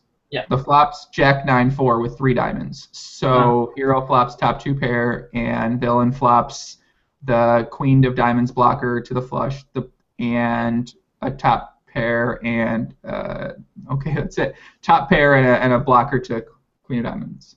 So TGSM C bets his top 2 pair. The board's Jack 9-4 3 diamonds, and our villain calls. The turn is a 4 of hearts pairing the board, so it's Jack 9-4-4. TGSM checks. The villain bets. Yeah. Check calls. So the pot on the river is $323. Well, it's one pot size bet. The river is a 4. So 4-4-4 Jack 9. So obviously that changes the board dynamically. Any pair makes a full house. Any flush still beats him. Any ace high now beats TGSM. He checks. The villain goes ahead and bluffs with his queen high, 280 into 323, and hero check calls with king high, king jack high, and he wins the pot for $882. What do you think about this play? This line overall, flop, turn, river. Well, the queen blocker bluff is kind of ballsy, but I'm all for ballsy plays. And so I guess TGSM, he's kind of like me, so he sees 3 cards above a 9 and slash or including a 9 and 2 suits, so he gets excited and clicks the rightmost button. I would do the same. And then he flops 2 pairs, so he's excited and clicks the rightmost button, and apparently small blind calls. And then the turn comes at 4, which is, I guess, better for small blind. And he checks and calls, hoping that small blind has, some sort of straight draw, or that he called doing specifically what he's doing. And then river is just kind of sick. Like, I don't know what inked him into doing that, because I guess he's blocking pocket 9s and pocket jacks. But yeah, it's just kind of a sick play. I don't know if that's his line with pocket aces too, see bet check call on that turn, because that would also be pretty sick. I guess it's a heroic call, which ends up being right. He probably had some sort of timing at some point or something. Sorry, I was making out. I listened to some of that, but I didn't listen to all of that. Yep. But I know everyone in the podcast, the people listening, got to hear that. So I will say that I'm going to go with what your opinion is on this hand, because I don't have much of an opinion on this king jack. I don't think I can go more into it, because there is something going on between those two that is going on. So I'm not going to spread it off, because I'd just be talking out of my ass. Oh, hello. Oh, she doesn't have any makeup on. Wait, was that shy? Oh no, don't. They're not. Okay, Joey doesn't have any makeup on either. I know. I don't have any makeup on. Why do I look? Why am I like this? So okay, all right. Let's. With dork glasses on. Oh my God! Now they're gonna call it. They're gonna post.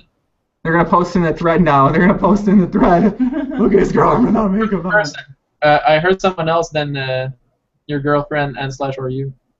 What? There was someone more. Your name's Aaron, right? Yeah. Okay. Well, hi. And hi. No, did I just hear a 4th person? There's us 3, and then I heard someone more. No. No? Okay. Then I'm crazy. Should we show them a dance move we've been working on? You want to? Yeah, sure. You want to see it? You want to see some dancing? Sure. Nah, I don't want it. No. You want to show them the sexy dance moves?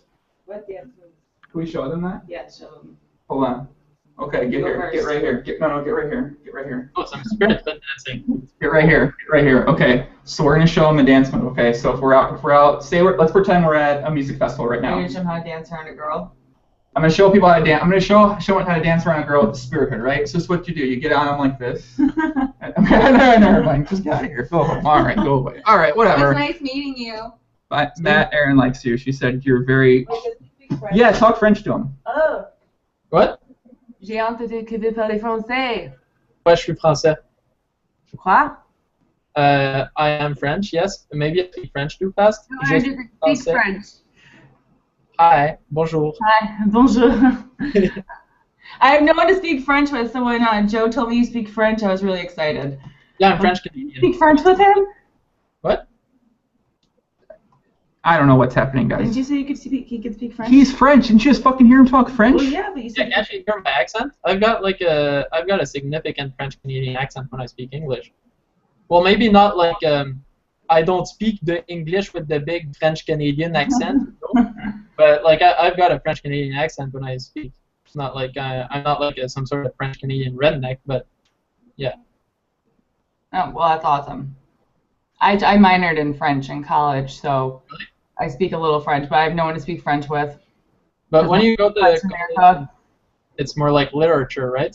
It's yeah, it's more like learning like all like the grammar and like proper French from France. So I've heard some of the French Canadian like this is the a way. poker podcast. Sorry. What's happening here? All right, I gotta go. You want to talk French? I know. We'll talk French later. We'll talk French on the French fucking podcast, okay?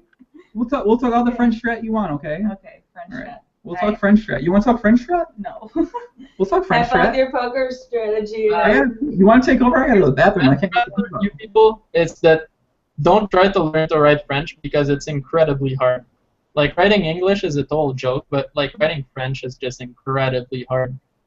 Like I wrote French forever because I was raised and born French Canadian, and I went to English school for 5 years, and I just kind of lost my written French. It's ridiculous. Like I speak French perfectly. My girlfriend is French, so I speak French at home and with my parents and everything, and with maybe half my friends. But writing French is just ridiculous. So many rules. Speaking of your girlfriend, should I mention that idea you brought up earlier about the team, like the 4 people thing? Oh, sure. What's Aaron thinking about it? No, yeah, Aaron. So Matt brought up an idea earlier where it would be him, Actually, his girlfriend. No, you brought up the idea. So he's a guy who lives on the edge. He's a lake. He's a lake. He's not a river. Okay, he's not a river. He's a lake. And he proposed this idea where it's him, his girlfriend, a nice French Canadian girl, and me and you in a room. There may or may not be things that change the way you think in play, and then that's it. Just whatever happens, happens. That's what he says. What do you think? You in? No? Let's hear more details. You want to hear more detail? Whoa, okay, Jesus Christ. What kind of freak are you, honestly? Yeah? What about Red Props? Can he come too? Can he come? He said, shout out Aaron Brown 1, EB1, what up? So Red Problems, I said, what up? Red Problems. Red Problems, man. All right, adios. Goodbye. Goodbye. Goodbye, my young, beautiful friend. Au revoir. Ciao, madame. Kola masako, mada kola masako. Kola masako. All right, good night. All right. See ya. Okay, sorry, guys. I'd edit that out, but I can't because it's a live podcast. So, how long have we been going for right now, Matt? An hour and a half. Oh my God, really? You're right. Shit. Okay. Well, let's. We got a long one. Well, I mean, yeah, I don't mind. Hour, 45 minutes, 2 hours sounds good. And so I want to tell someone about a giveaway I'm going to be doing. I'm going to give it away one special customized Join from 1P bottle out there. So for the person who sends me the best illustration of what the prototypical P bottle might look like for someone who's an online poker player. So someone out there, if they can put a drawing or a sketch together, the best drawing will win a custom Join from 1P bottle. Isn't the answer a Gatorade bottle? Just no, motherfucker. It's a custom P bottle by me. I'm ordering with my manufacturer. Oh, okay. Sorry, you've got your own supplier. What you mean a Gatorade bottle? What, you think I'm ratchet? Come on, man. This ain't 2000. I ain't no ratchet motherfucker. Hold on. Let me show you what kind of shit we're on right now. Are you kidding me? A fucking Gatorade bottle. Get the fuck out of here, Gatorade bottle. For the record, I always place my apartment so that my bathroom is at least 3 seconds. Is that? Okay, that's apple juice. Thank God. Yeah, it's apple juice, right? You would have one hell of a fucking stinky ass office room if that was not apple juice. This is apple juice. This is the kind of. See, that's what I'm saying. This is the kind of next level shit we're on around here. If someone comes to your room, they see the apple juice on there. Why is the apple juice on the floor? I just like to drink apple juice. Right? See? Glass. That's next level strategy when it comes to pee bottles. I should start a fucking training site. Pee bottle at once, where I teach you how to pee in a bottle more effectively. Jesus Christ. This shit's getting off the rails right now. I'm losing it. Yeah, we're going off the rails hard. We really are. We should drink. We should be getting drunk right now or something. Yeah. All right, we got one more hand. Let's go over this one more hand. Sure. All right, let me go back to the screen share. So we got. Okay, did that hand. All right, this hand's by Pastoral, who is he's a shot taker. He's an avid shot taker like myself. He plays a lot of. He was playing 3, 6, 2, 4, 5, 10. His PokerStars screen name is it public? I think it's public. Is it? I don't know, but you can see that image in the upper left corner. Well, you might see that image on PokerStars. Well, I know his screen name. I just don't know if anyone else knows. I won't say his screen because I'm not exactly sure. But it's the same. I won't say him, but I mean, he clearly doesn't care if he has like the same avatar. Okay, well, just in case it does, I don't think it's not very relevant. It's whatever. So this is a hand he posted for a podcast hand. It's a very sick fucking hand. Or it's not. Or it's a huge hand. It's a 1,500 big blind pot, which is obviously massive.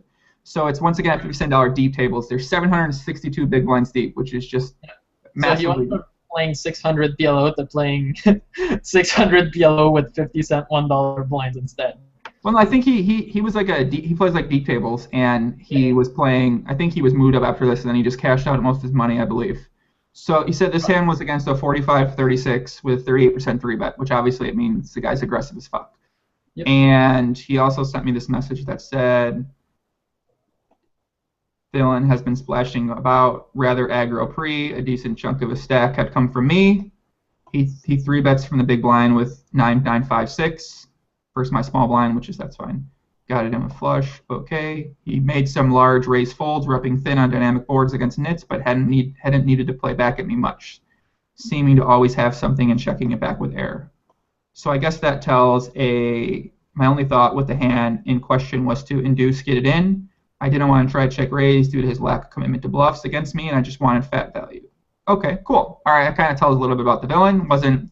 He was aggressive, but he wasn't necessarily going insane. Obviously, the hand's pretty deep, so we can assume he's not going to be going, or assume he's not going to be getting too out of line, which I think is going to matter a bit in this hand because. Well, like fishes who like to gamble in like normal pots, they rarely go stupid for like 1,000 big blinds. Like it takes a massive set of balls to go crazy for 1,000 big blinds, you know? Mm-hmm. And I'm all for it if you have the balls to do it, but fishes usually don't. They have the balls for like a normal size bluff, but not a ridiculous bluff. Well, I know 2 people in this podcast that might be crazy enough to make a bluff for a 700 big blind. I know I'm one, and I know you're probably one too. So. Oh, yeah. I'm known for like ridiculous. I'm known for having like a bluff range in any possible situation. And that means like 700 BB, check raise flop, check raise turn, check raise river kind of lines, you know? But yeah. My kind of guy, man. My kind of guy. All right, so this hand is fun. So villain opens to 4 big blinds. He gets cut off. He gets 3-bet by the villain in question, the cutoff, to pot. And he goes ahead. He's out of position. So hero is in middle position. The villain's in cutoff. So we're out of position, 762 big blinds deep. So we open to 4. Cutoff raises 3-bets to 14.7, and we decide to 4-bet King, Jack, Jack 8 with King, Jack of hearts and Jack 8 of clubs. So we got King, Jack, Jack 8 double suited. Yeah, it's the nuts. And we decide to 4-bet this hand pre-flop. Obviously, when we 4-bet a hand like this pre-flop, we're going to put ourselves into some peculiar situations against a guy who's never going to fold and have position on us this deep. Who cares, man? You flop a pair on every flop. I'm totally with 4-betting this hand. So. If I could like put $200 in the middle, I would. I don't care. There's like 20, like No Limit Omaha. It's like, okay, cool. I raised to 200, and then I put sunglasses on. That would be like my you're an interesting guy, my friend. You're not a lake, you're a river. So you're an interesting guy. The villain in question goes ahead and calls. Obviously, he has Ace 9 7 3 with Ace high suit and a 9 high suit. So Ace 9 7 3 double suited against our heroes King Jack Jack 8 double suited.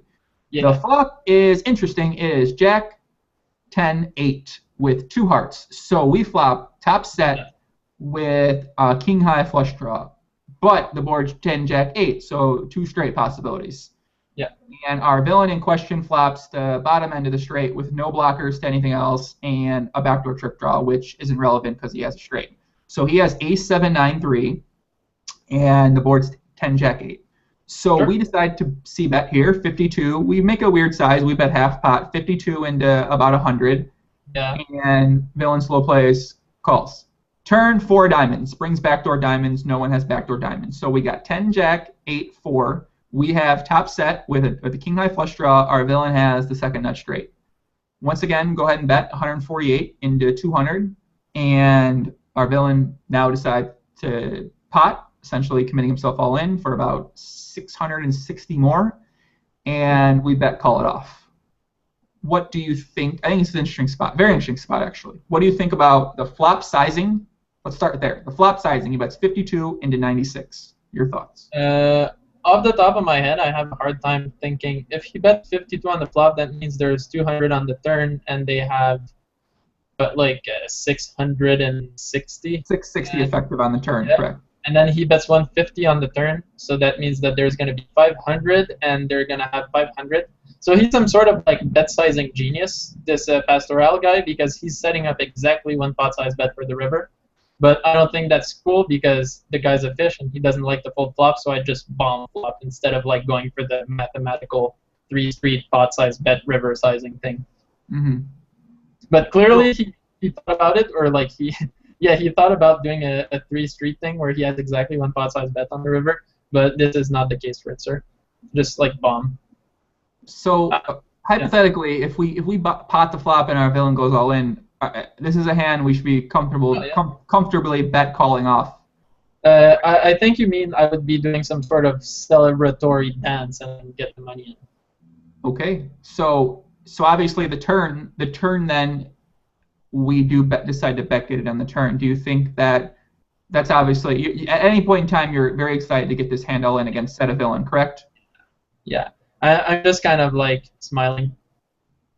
Why are you smiling? Because you see the flop and you see the hand and you're getting harder? What, you getting excited? I'm excited pre-flop because I've got like a bunch of cards and they're double suited. I'm excited at flop because I flopped the nuts. I'm excited at turn because I still have the nuts. And my definition of nuts is not the same as the textbook definition, but I don't care. The money's Are you a winning player?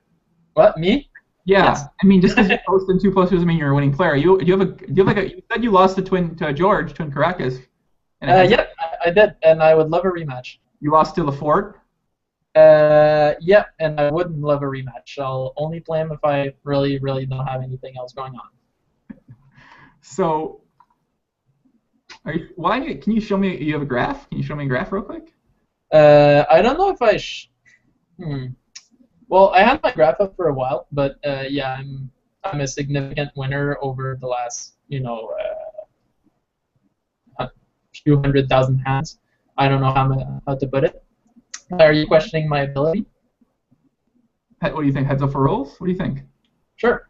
We can do 6 negs for rolls. I like 6 negs. I'm not. Are you gonna put like 4 bots in the middle to make it fair or something? You can't 6 negs for rolls. How about we do this? How about we each play? We 6 table 1-2 play money with 4 random people.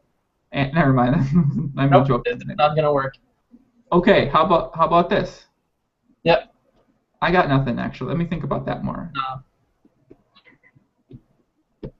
I'm just gonna believe you're a winning player. Okay. I'm just gonna. I can't post it for some. I'll be straight up honest. I can't post it for tax reasons. Okay. Because there's this gray legal area in Canada where games of chance are non-taxable, but they're taking up the course because if you're a professional player, then it should be taxable because it's your income source. But they're games of chance. And the state is running the casino, which runs poker. So they're kind of being hypocritical fuckers because, they're on one hand, they're taking the rake at the casino, saying it's a game of chance. You can play it and it's good-hearted fun. And on the other hand, they want to tax the players who, win at that because it's not a game of chance in that case. So it's hotly debated in court, and I would rather not prove that I'm a winning player, and I'll just state that I've been lucky over the last few years. We'll leave it at that then. We'll leave it at that then. Yes. Okay. Well, we actually had an entry. I won't give numbers of hands, and I won't give numbers of win rates. I don't want to talk anymore. I don't want you in jail. I don't want you in jail. I don't want to talk about anymore. But you're a losing poker player to me. You're a winning poker player, but you're a very lucky poker player. Okay, you don't like to fold. We'll stop talking about that on air there. But we have the guy who played our last hand, Sir Daka. He is currently in the chat. Yeah, his flop sizing was hopefully to induce spew from this particular villain. So he bet. Yeah. Can you put the hand back up? Yep, let's put it back up. Okay. Yeah. See, so like I said, the fish thing is that there's a massive amount of money behind, or at least big blinds, and there's that much. The SPR is like freaking what, like 6, 7, and fishes just don't spew off for like $600 because they see like the dollar amount, they don't really see like the big blind or the SPR amount, and so you're not really gonna induce spew from fishes at like when you're 700 big blinds deep. They're gonna play pretty damn honest, and that's why it's also like a good board to actually like bluff them. If you have the balls to dump $700 in a triple barrel, I would be happy to do so. It would just take a big set of balls, but yeah, if you could, because I would expect that the villain raises his nuts and like his really strong hands on the flop hand / or turn, and he's left with like weak stuff for the river, and so I would just like bet with whatever like bluffs I have. But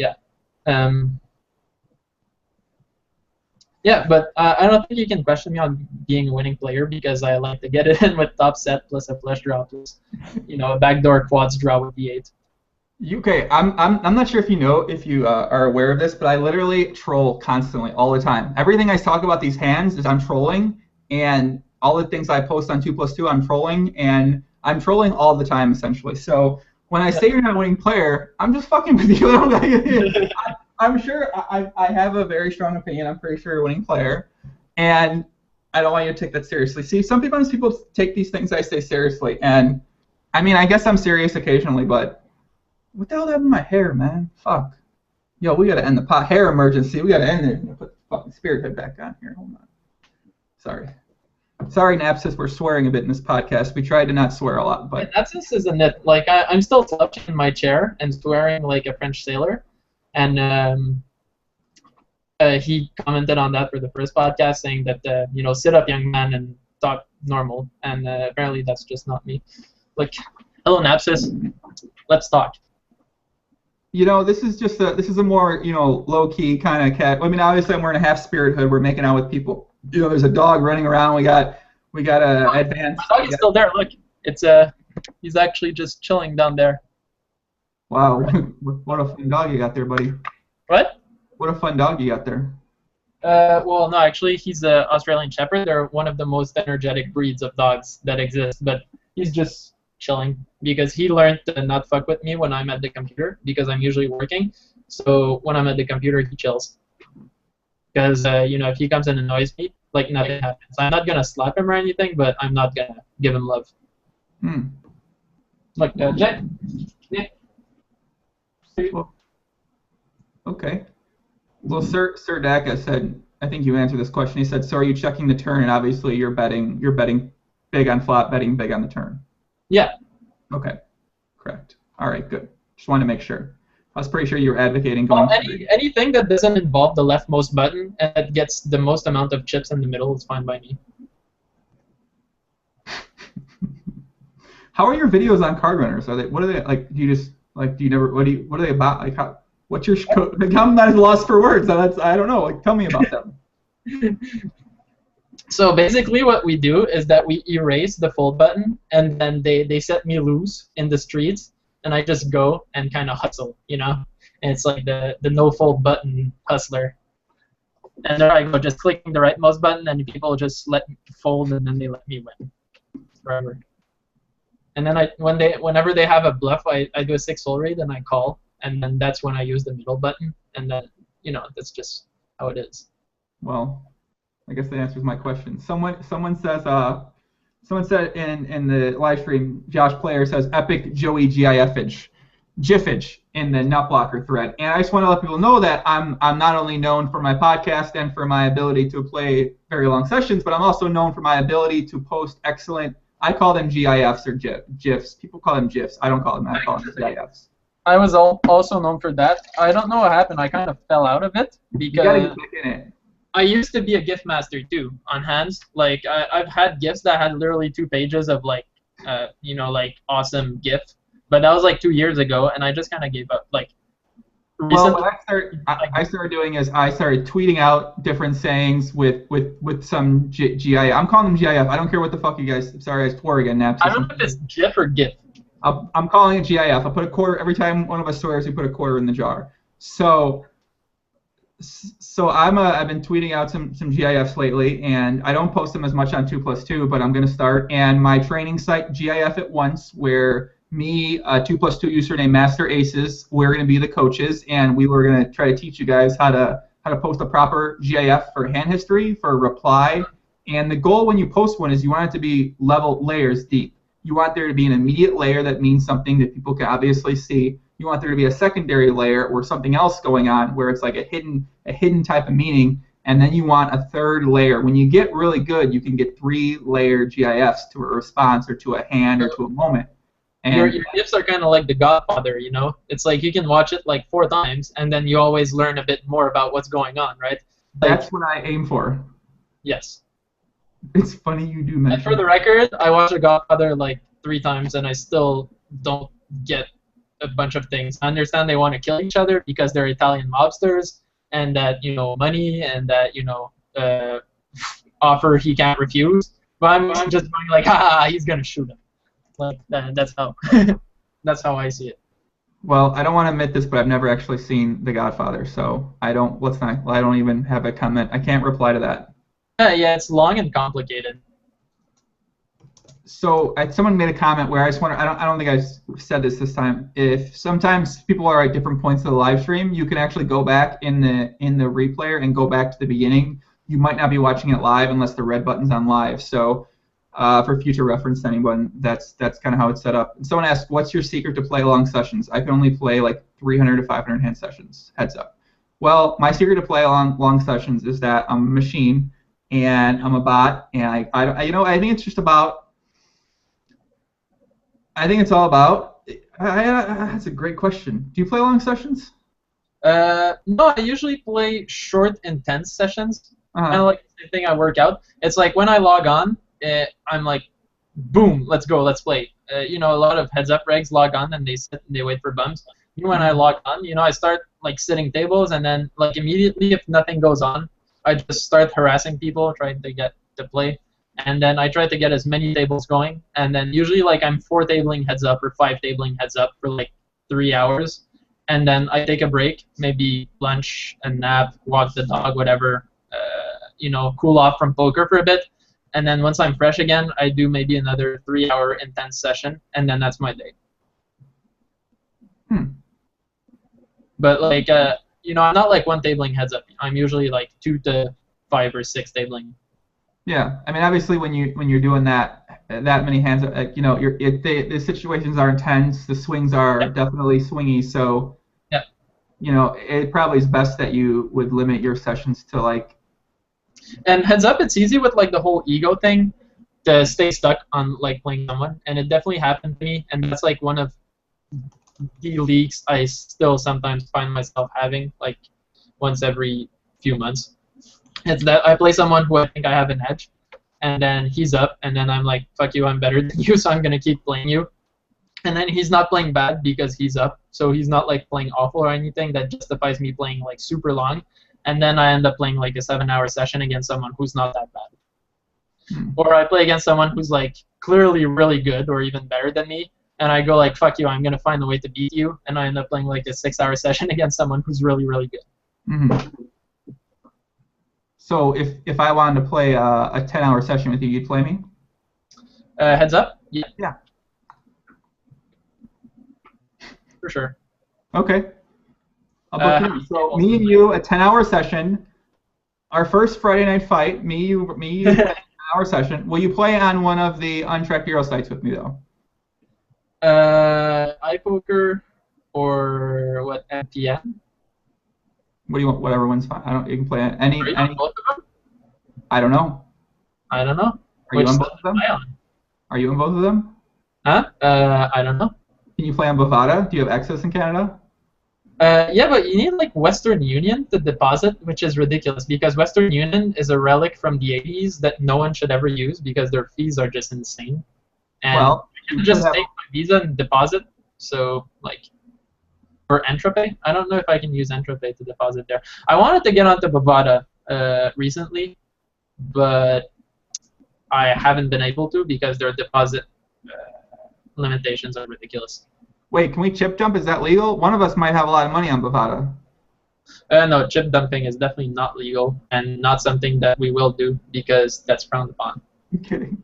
I wouldn't do something. Come on. Wait, you can tie your spirit hoodie up? This looks. Don't tie it up, man. It's like, nah. You want me to tell you when the plus EV situation comes up where it's optimal to tie your spirit hood? Yes, please. Okay. When it's cold, when it's late, when you're scared. Like when you get scared, yes. You know, like when it's 10 a.m. and like you're scared a little bit, you tie your spirit up and you wrap yourself in really tight. You put these on your face like this. You're just like. Yeah, it's like a little cuddly bear is hugging you. But see, I've got something for that. If I want to hug from something, just take my dog. You play with your dog, bro. I just take my beautiful dog and hug him. What kind of weird shit are you into?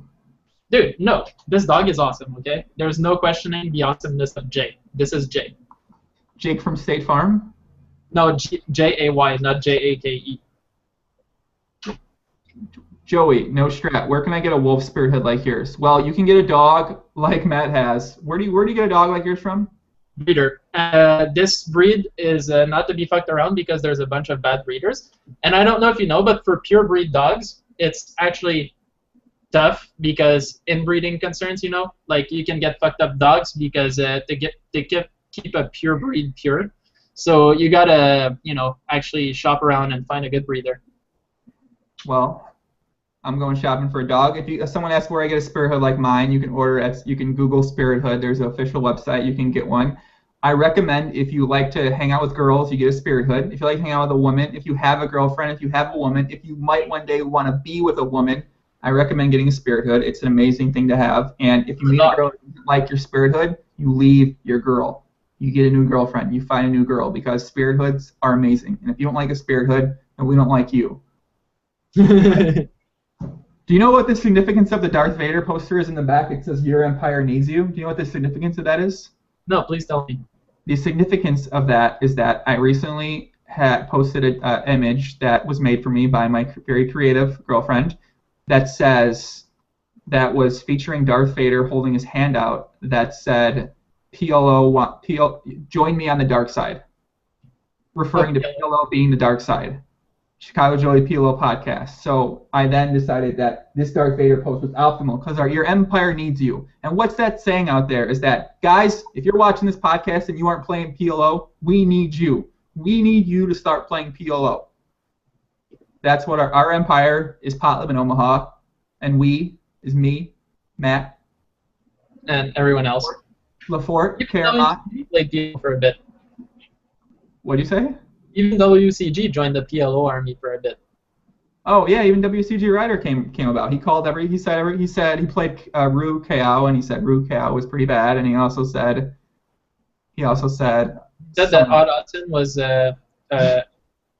his bitch. Heads up. He said he owned Odd Odson from a training video tell that he picked up on him. Yeah, he said Odds. Yep, that's what he said. I gotta go pee again. I'm kind of like drinking way too much water, I guess. Okay. Kuhn Anton asks, what about Bitcoin poker sites? I actually don't have any experience with that. I know some regulars talk to me about it, but I don't know too much about it. Why don't you play on Stars anymore? I live in America. And Aki Lampio asks, can U.S. players play at iPoker? No, they can't. And David asks, would you recommend to start playing Heads Up? Well, I know Matt would obviously advocate starting to play Heads Up. I would say you probably shouldn't start playing Heads Up, but yeah.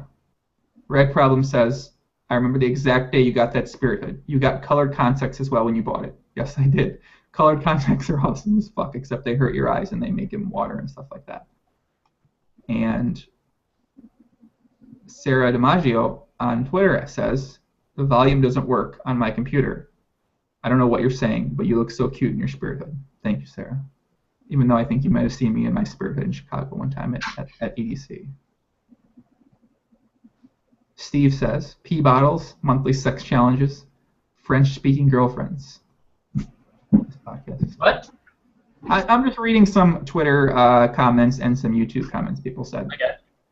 Aki Lempio says, I started to play PLO. Swings are just huge. I have no clue about equities. Game feels awesome, though, but it's going to take some work, I guess. Of course PLO is going to take some work. It's a totally separate game from No Limit. It's poker, but at the same time, it's a totally separate game. So, you know, the first thing you need to do is learn equity. You need to learn equities. You need to, you know, figure out what hands are good in which situations. Obviously, the only way you really do that is by getting in the streets and, you know, playing some people heads up, battle them heads up, battle them at 6 max, battle with.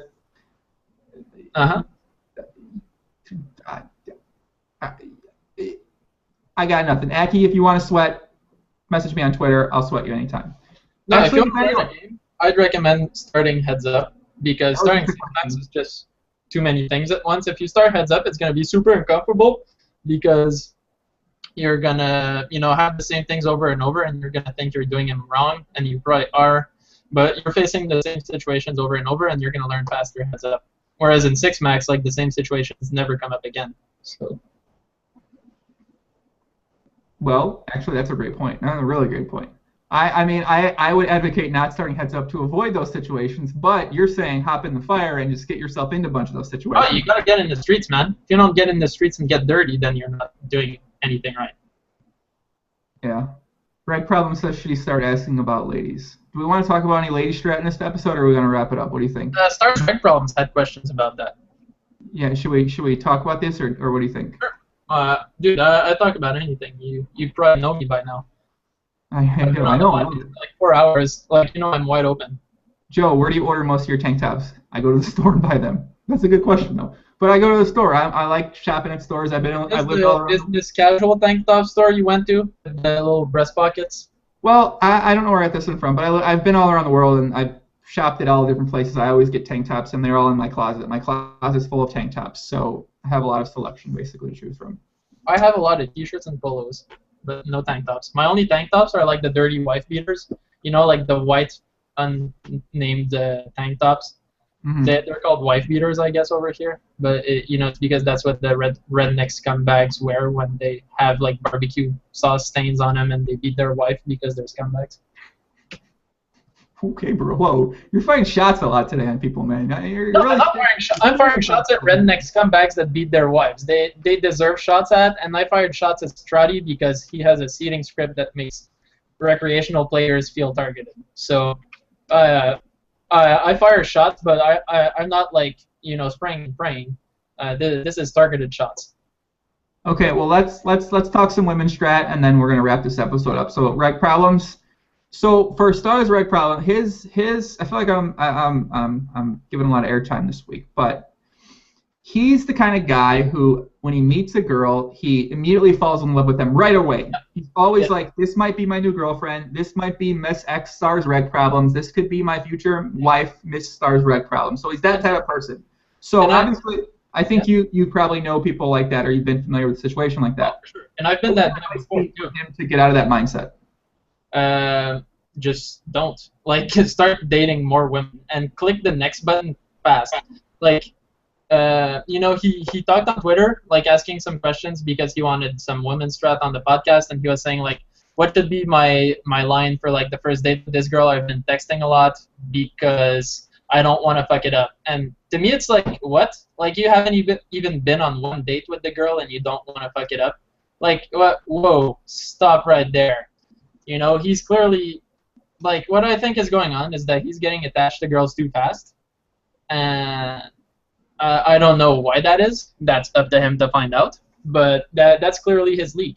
And, like, women is all about, like, your underlying, you know, your structure, the structure of, like, your emotional intelligence and your emotional health and shit like that. And if he's getting attached too fast, then something is emotionally unhealthy that's going on. And, you know, that's exactly what he said. Like, I don't want to fuck it up because I've been texting this girl and it seems interesting, but you haven't been on one date already. Like, what the, whoa. Like, you can't just go like that. No, I'm not saying crazy. I mean, a bunch of guys have been there, including me. But you gotta actively work on it, or else those leaks, you know, they stick to you. Like, to me, how it goes is that, like, you can't get into a relationship with a girl if you're not, like, confident that, like, you know, if things went down, shit would be okay. And that's always like that. You can be, like, married for 15 years, or you can be fuck buddies with a girl, but, like, you know, if you lose her, then no biggie, because you have to be confident that, you know, you can find the next one, even if you're 70 years old and a dude, or if you're, like, 21 and in your prime. Because if you don't, then you have this whole, like, underlying mindset that fucks you, because you're, you know, you don't want to lose her. Whereas you should be kind of, like, fearless, but you should be appreciating the positive, but not fearing the negative, right? That's what I'm going at, I guess.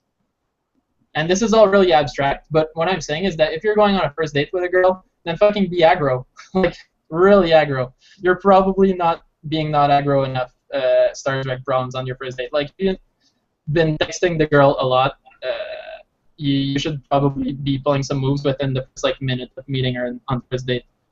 Like, what? There's a girl, the girl I mentioned, Sarah. She's watching the podcast, and Sure. I was gonna bring up a story about me and her, but never mind. Let's not talk about that. Go ahead, continue on with what you were gonna say. I think I went around the topic. But yeah, I mean, like, if you're like my girlfriend, when I met her, we were texting a lot just because it clicked. And so when I went for the first date, like, my initial plan was that as soon as I walked in the door, I would kiss her right there, and that would be the first kiss, like, within 0 seconds of the first date, because I thought it would feel right and it would, you know, be okay. And that's obviously an extremely aggressive move that not many people would think of trying. But, you know, I'm kind of, like, fearless about, like, the negatives, and I'm super, like, hyped up about the positive. And what ended up happening is that, you know, I knocked on the door while she was in the shower, so she kind of, like, opened the door and scurried off, and that plan went to shit. So, anyways, it worked out good, because clearly I've been with her for a long time. But I mean, it just explains that, like, even if you want something long term, you gotta be aggro in the short term. Like, guys are just not aggressive enough, and I don't mean aggressive in, like, pushing yourself sexually, but, like, try risky things, you know, try moves. Like, guys just don't try moves enough, and that's why, like, almost every guy sucks with girls. Well, I think that you. I think that was the story I was talking about trying to kiss my would-be in future girlfriend within 0 seconds of the first date, because I thought it clicked really well when we were texting. Mm. Well. But it depends on the setup. I mean, you gotta judge it. But yeah, guys are just not aggressive enough. I would agree. You're much more. You're much more. What's the word I want to say? When you talk about situations or things like that, you're much more hopeful. You're much more hopeful when you speak to other people. I don't even. What do you mean hopeful? You're hopeful at. You're much more like, you know, like you. What am I trying to say here?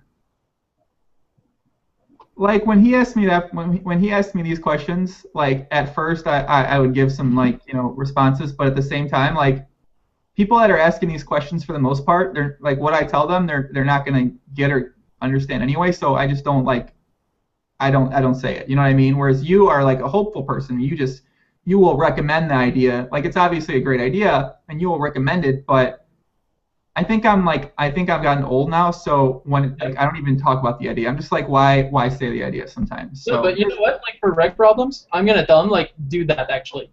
Like, if you've been texting her and you think it feels right, actually, like, grow a pair of balls and kiss her while you say hi, introducing yourself on the date. Like, don't give a fuck. If it fails, whatever. And it's gonna teach you a lesson about, like, hitting the next button and then, like, you know, not being scared of losing a girl. So yeah. You gotta be confident the next one is right around the corner, like, because if you aren't, then you're not ready for anything. Like, if you're not confident, if you think that, like, losing your girl is gonna be the end of the world, like, if she's great, then the sad thing is that you're losing a great person, but you can't be scared that she's irreplaceable, because there's fucking 3.5 billion people. It would be, like, statistically insulting to say that, you know, you're the best. I'm not in the top 3.5 billion of the men on Earth.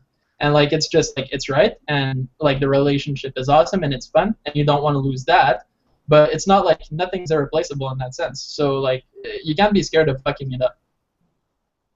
Well, on that note, if anyone out there is interested, me and Matt actually just started a training site. It's called Date It Once, where you can fly to either me or to Matt, and we will kind of show you these ideas in person, and we will also find you a girl at the same time. And it's like I said, it's a new site that we and him just started up. Where Jason213, he said he went out with the girl for 9 months and never had sex with her. If you'd like to see how it's done, or you'd like to see it, get some tips in person, feel free, come out here to Chicago.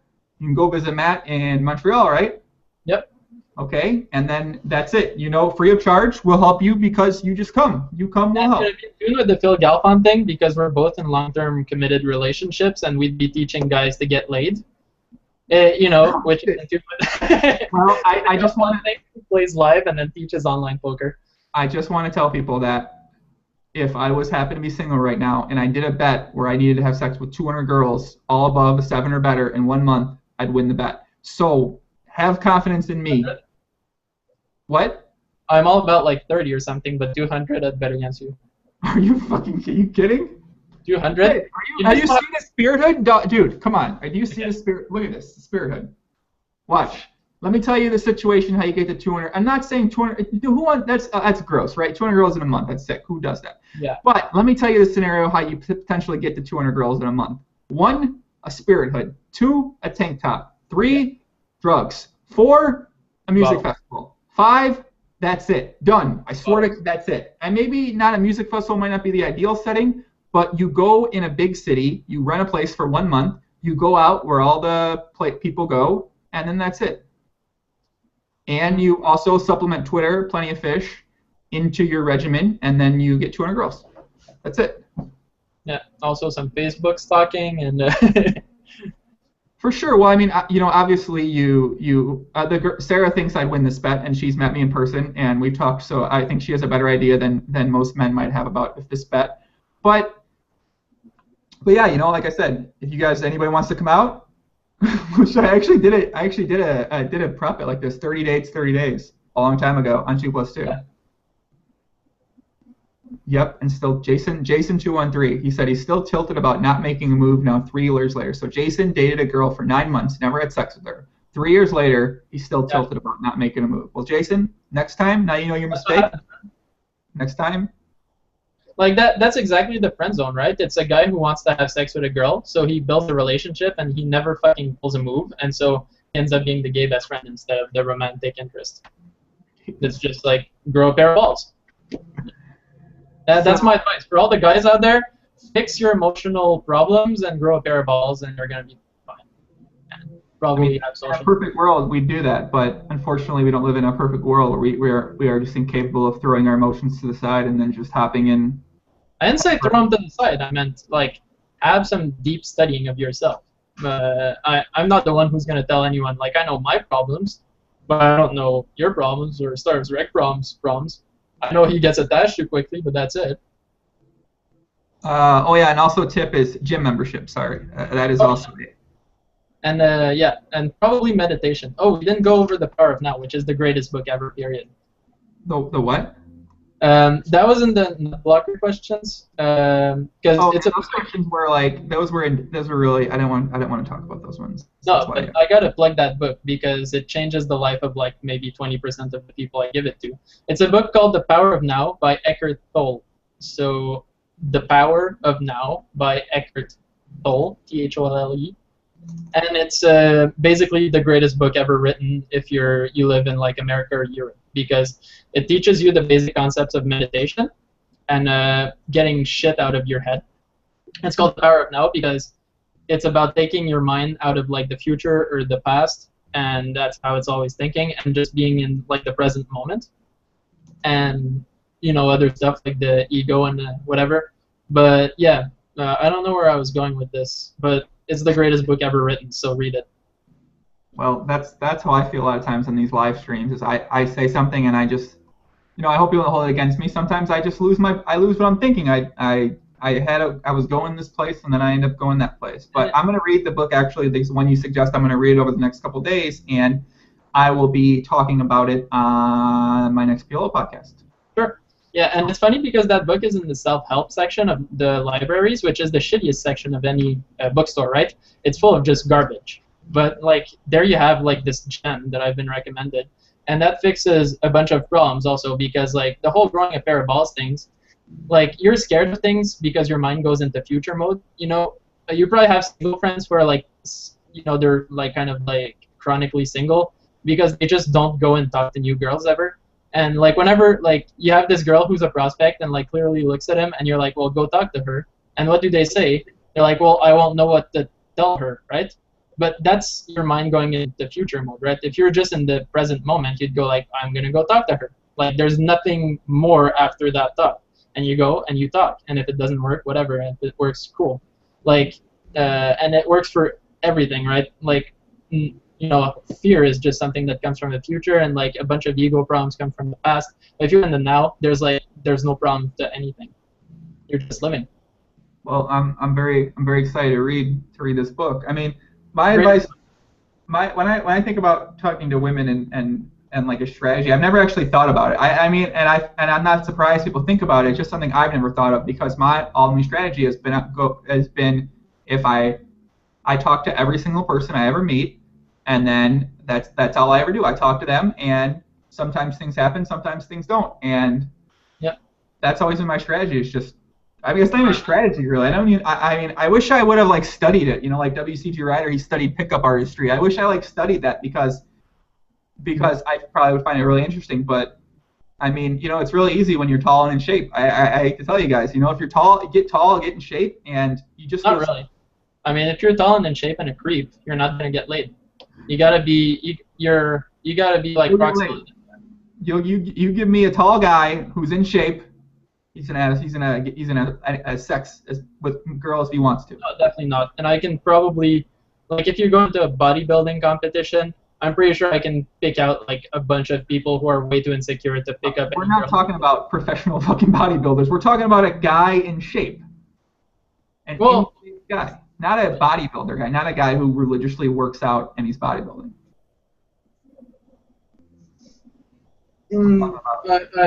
I respectfully disagree. I guess that's it.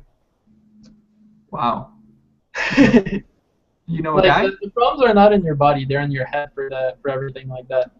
What kind of fucking I'm getting tilted now. That's like. No, dude. I've always those are problems, but. What? Obviously those are problems for some people for sure, but you have a significant advantage if you're tall and in shape, though. Well, you have some advantage because girls aren't initially repulsed.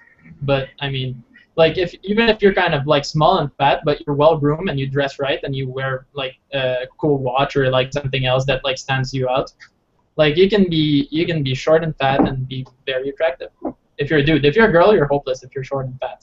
Sorry, you're gonna have to go to the gym, girl. But yeah, and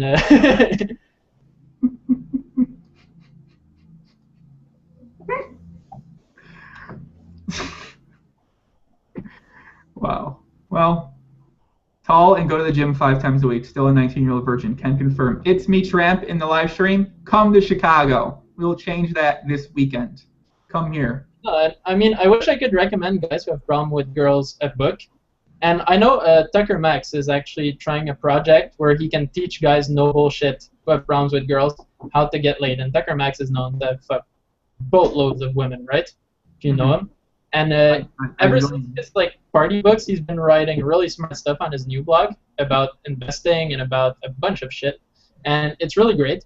And he's apparently trying something where he will be that thing. His project will be that thing where he can point people who have problem with girls how to fix it. And I think it's called The Mating Grounds. I've been reading stuff he writes on his blog since forever, his new blog. And I read his old party books too because they're funny. But yeah, the pickup artist stuff is kind of shady. Some of it's good, some of it is like awful, like I said in the past forum. I had to learn myself because I would have been hopeless when I was a teen. I was so depressed at like my lack of prospects for the rest of my life I would have definitely been a like 50-year-old virgin if I didn't get my shit together. And so I had to learn. And so I kind of had to teach myself and like do introspection and see what my problems are and work on them.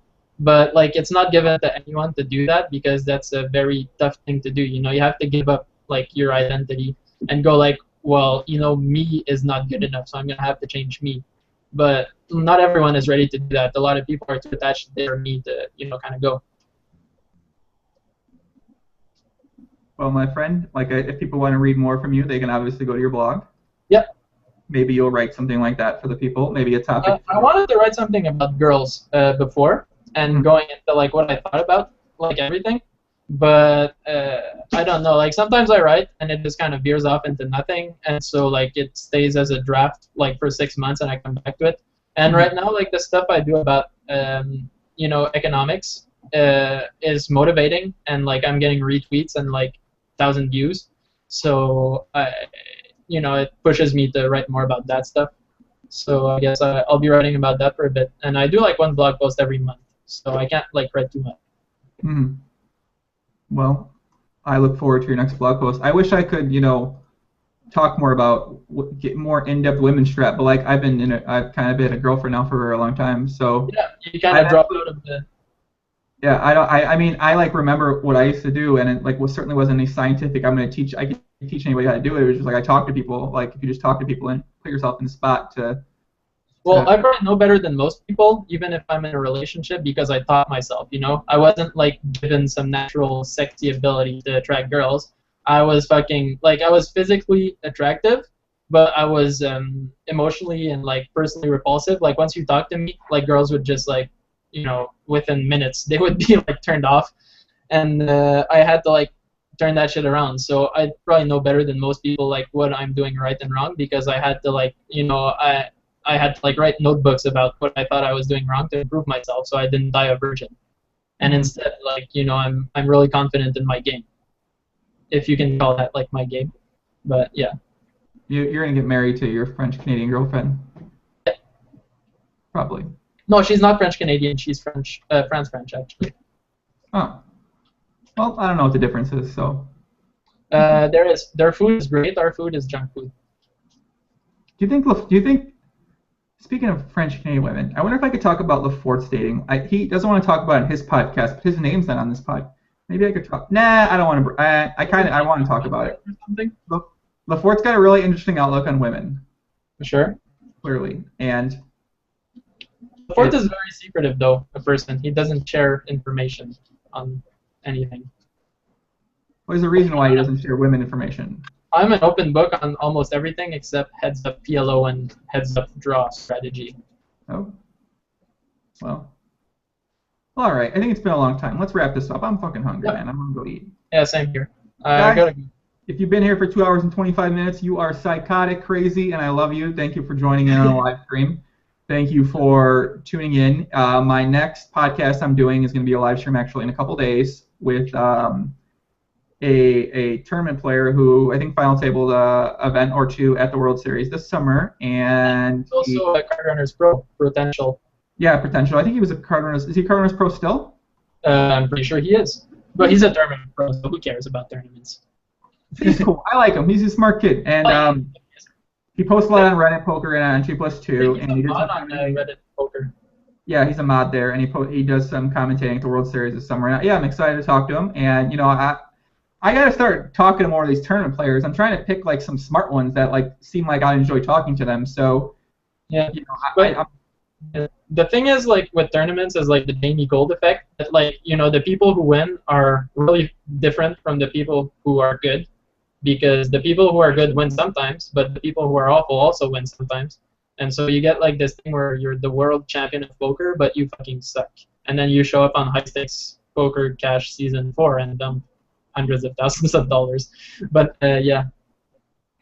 Very true, my friend. Well, all right, guys. Thanks for tuning in. Follow me on Twitter at yrmom. You can follow Matt at some other alternative name for some unknown reason. He's got 10 fucking names. VodkaBlur.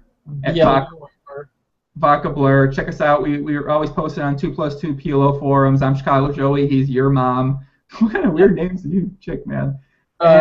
Oh man, I was young, and I thought that was funny because someone in like a community was called yrmom, and it's just like, so passive aggressive that I thought it was funny. And when I register screen names, I don't like think about it. I just do. I don't like contemplate my screen names. I just like write them, password, send me an email, confirm, like go. You made that in 2010, right? What? You made that in 2010, right? 2011, 2010. I don't know. Okay. Yeah, I made mine in like 2007, so I didn't put much thought into it clearly. And yeah, join us on Nutblocker, Matt's blog. I start blogging sometimes. I'll post that on Twitter. I'll put in the link, whatever, if you guys want to check it out. Check it out. Did I pimp everything out enough yet? I feel like I'm like a fucking spam artist here, spamming everything. All right, that's it, guys. Thanks for joining in. 2 hours, 30 minutes. If you lasted with us, thank you very much. Next PLO podcast will probably be next week. Either going to be with Lyman, who's a very legendary poster on 2+2 and a longtime PLO live reg in Los Angeles. Well, you know who he is? Lyman, I'm pretty sure I do that, but I can't like pinpoint him. But if you showed me like him online, I would like click and remember. He doesn't play online. He's got a very epic high stakes thread and high stakes no limit. He's like a very interesting people. He's a pre-Black Friday online player, right? Not really, no. No. He's always been a live player. Yeah. Oh, okay. Yeah. So, but he loves PLO. I love PLO. We love each other. There you go. That's it. And then that's it. I don't know. That's all I got to say really. I'm gonna end it. All right, Matt. Thanks for joining me, buddy. I very much appreciate you joining me. I'm sure people enjoy loving hearing you talk because you talk. You like to go in depth about a broad range of topics and that are really interesting. So thank you for willing to do that here. Well, you're welcome. All right, man. I'll talk to you soon. Yep. Bye, guys. In the live chat. See you. Bye-bye.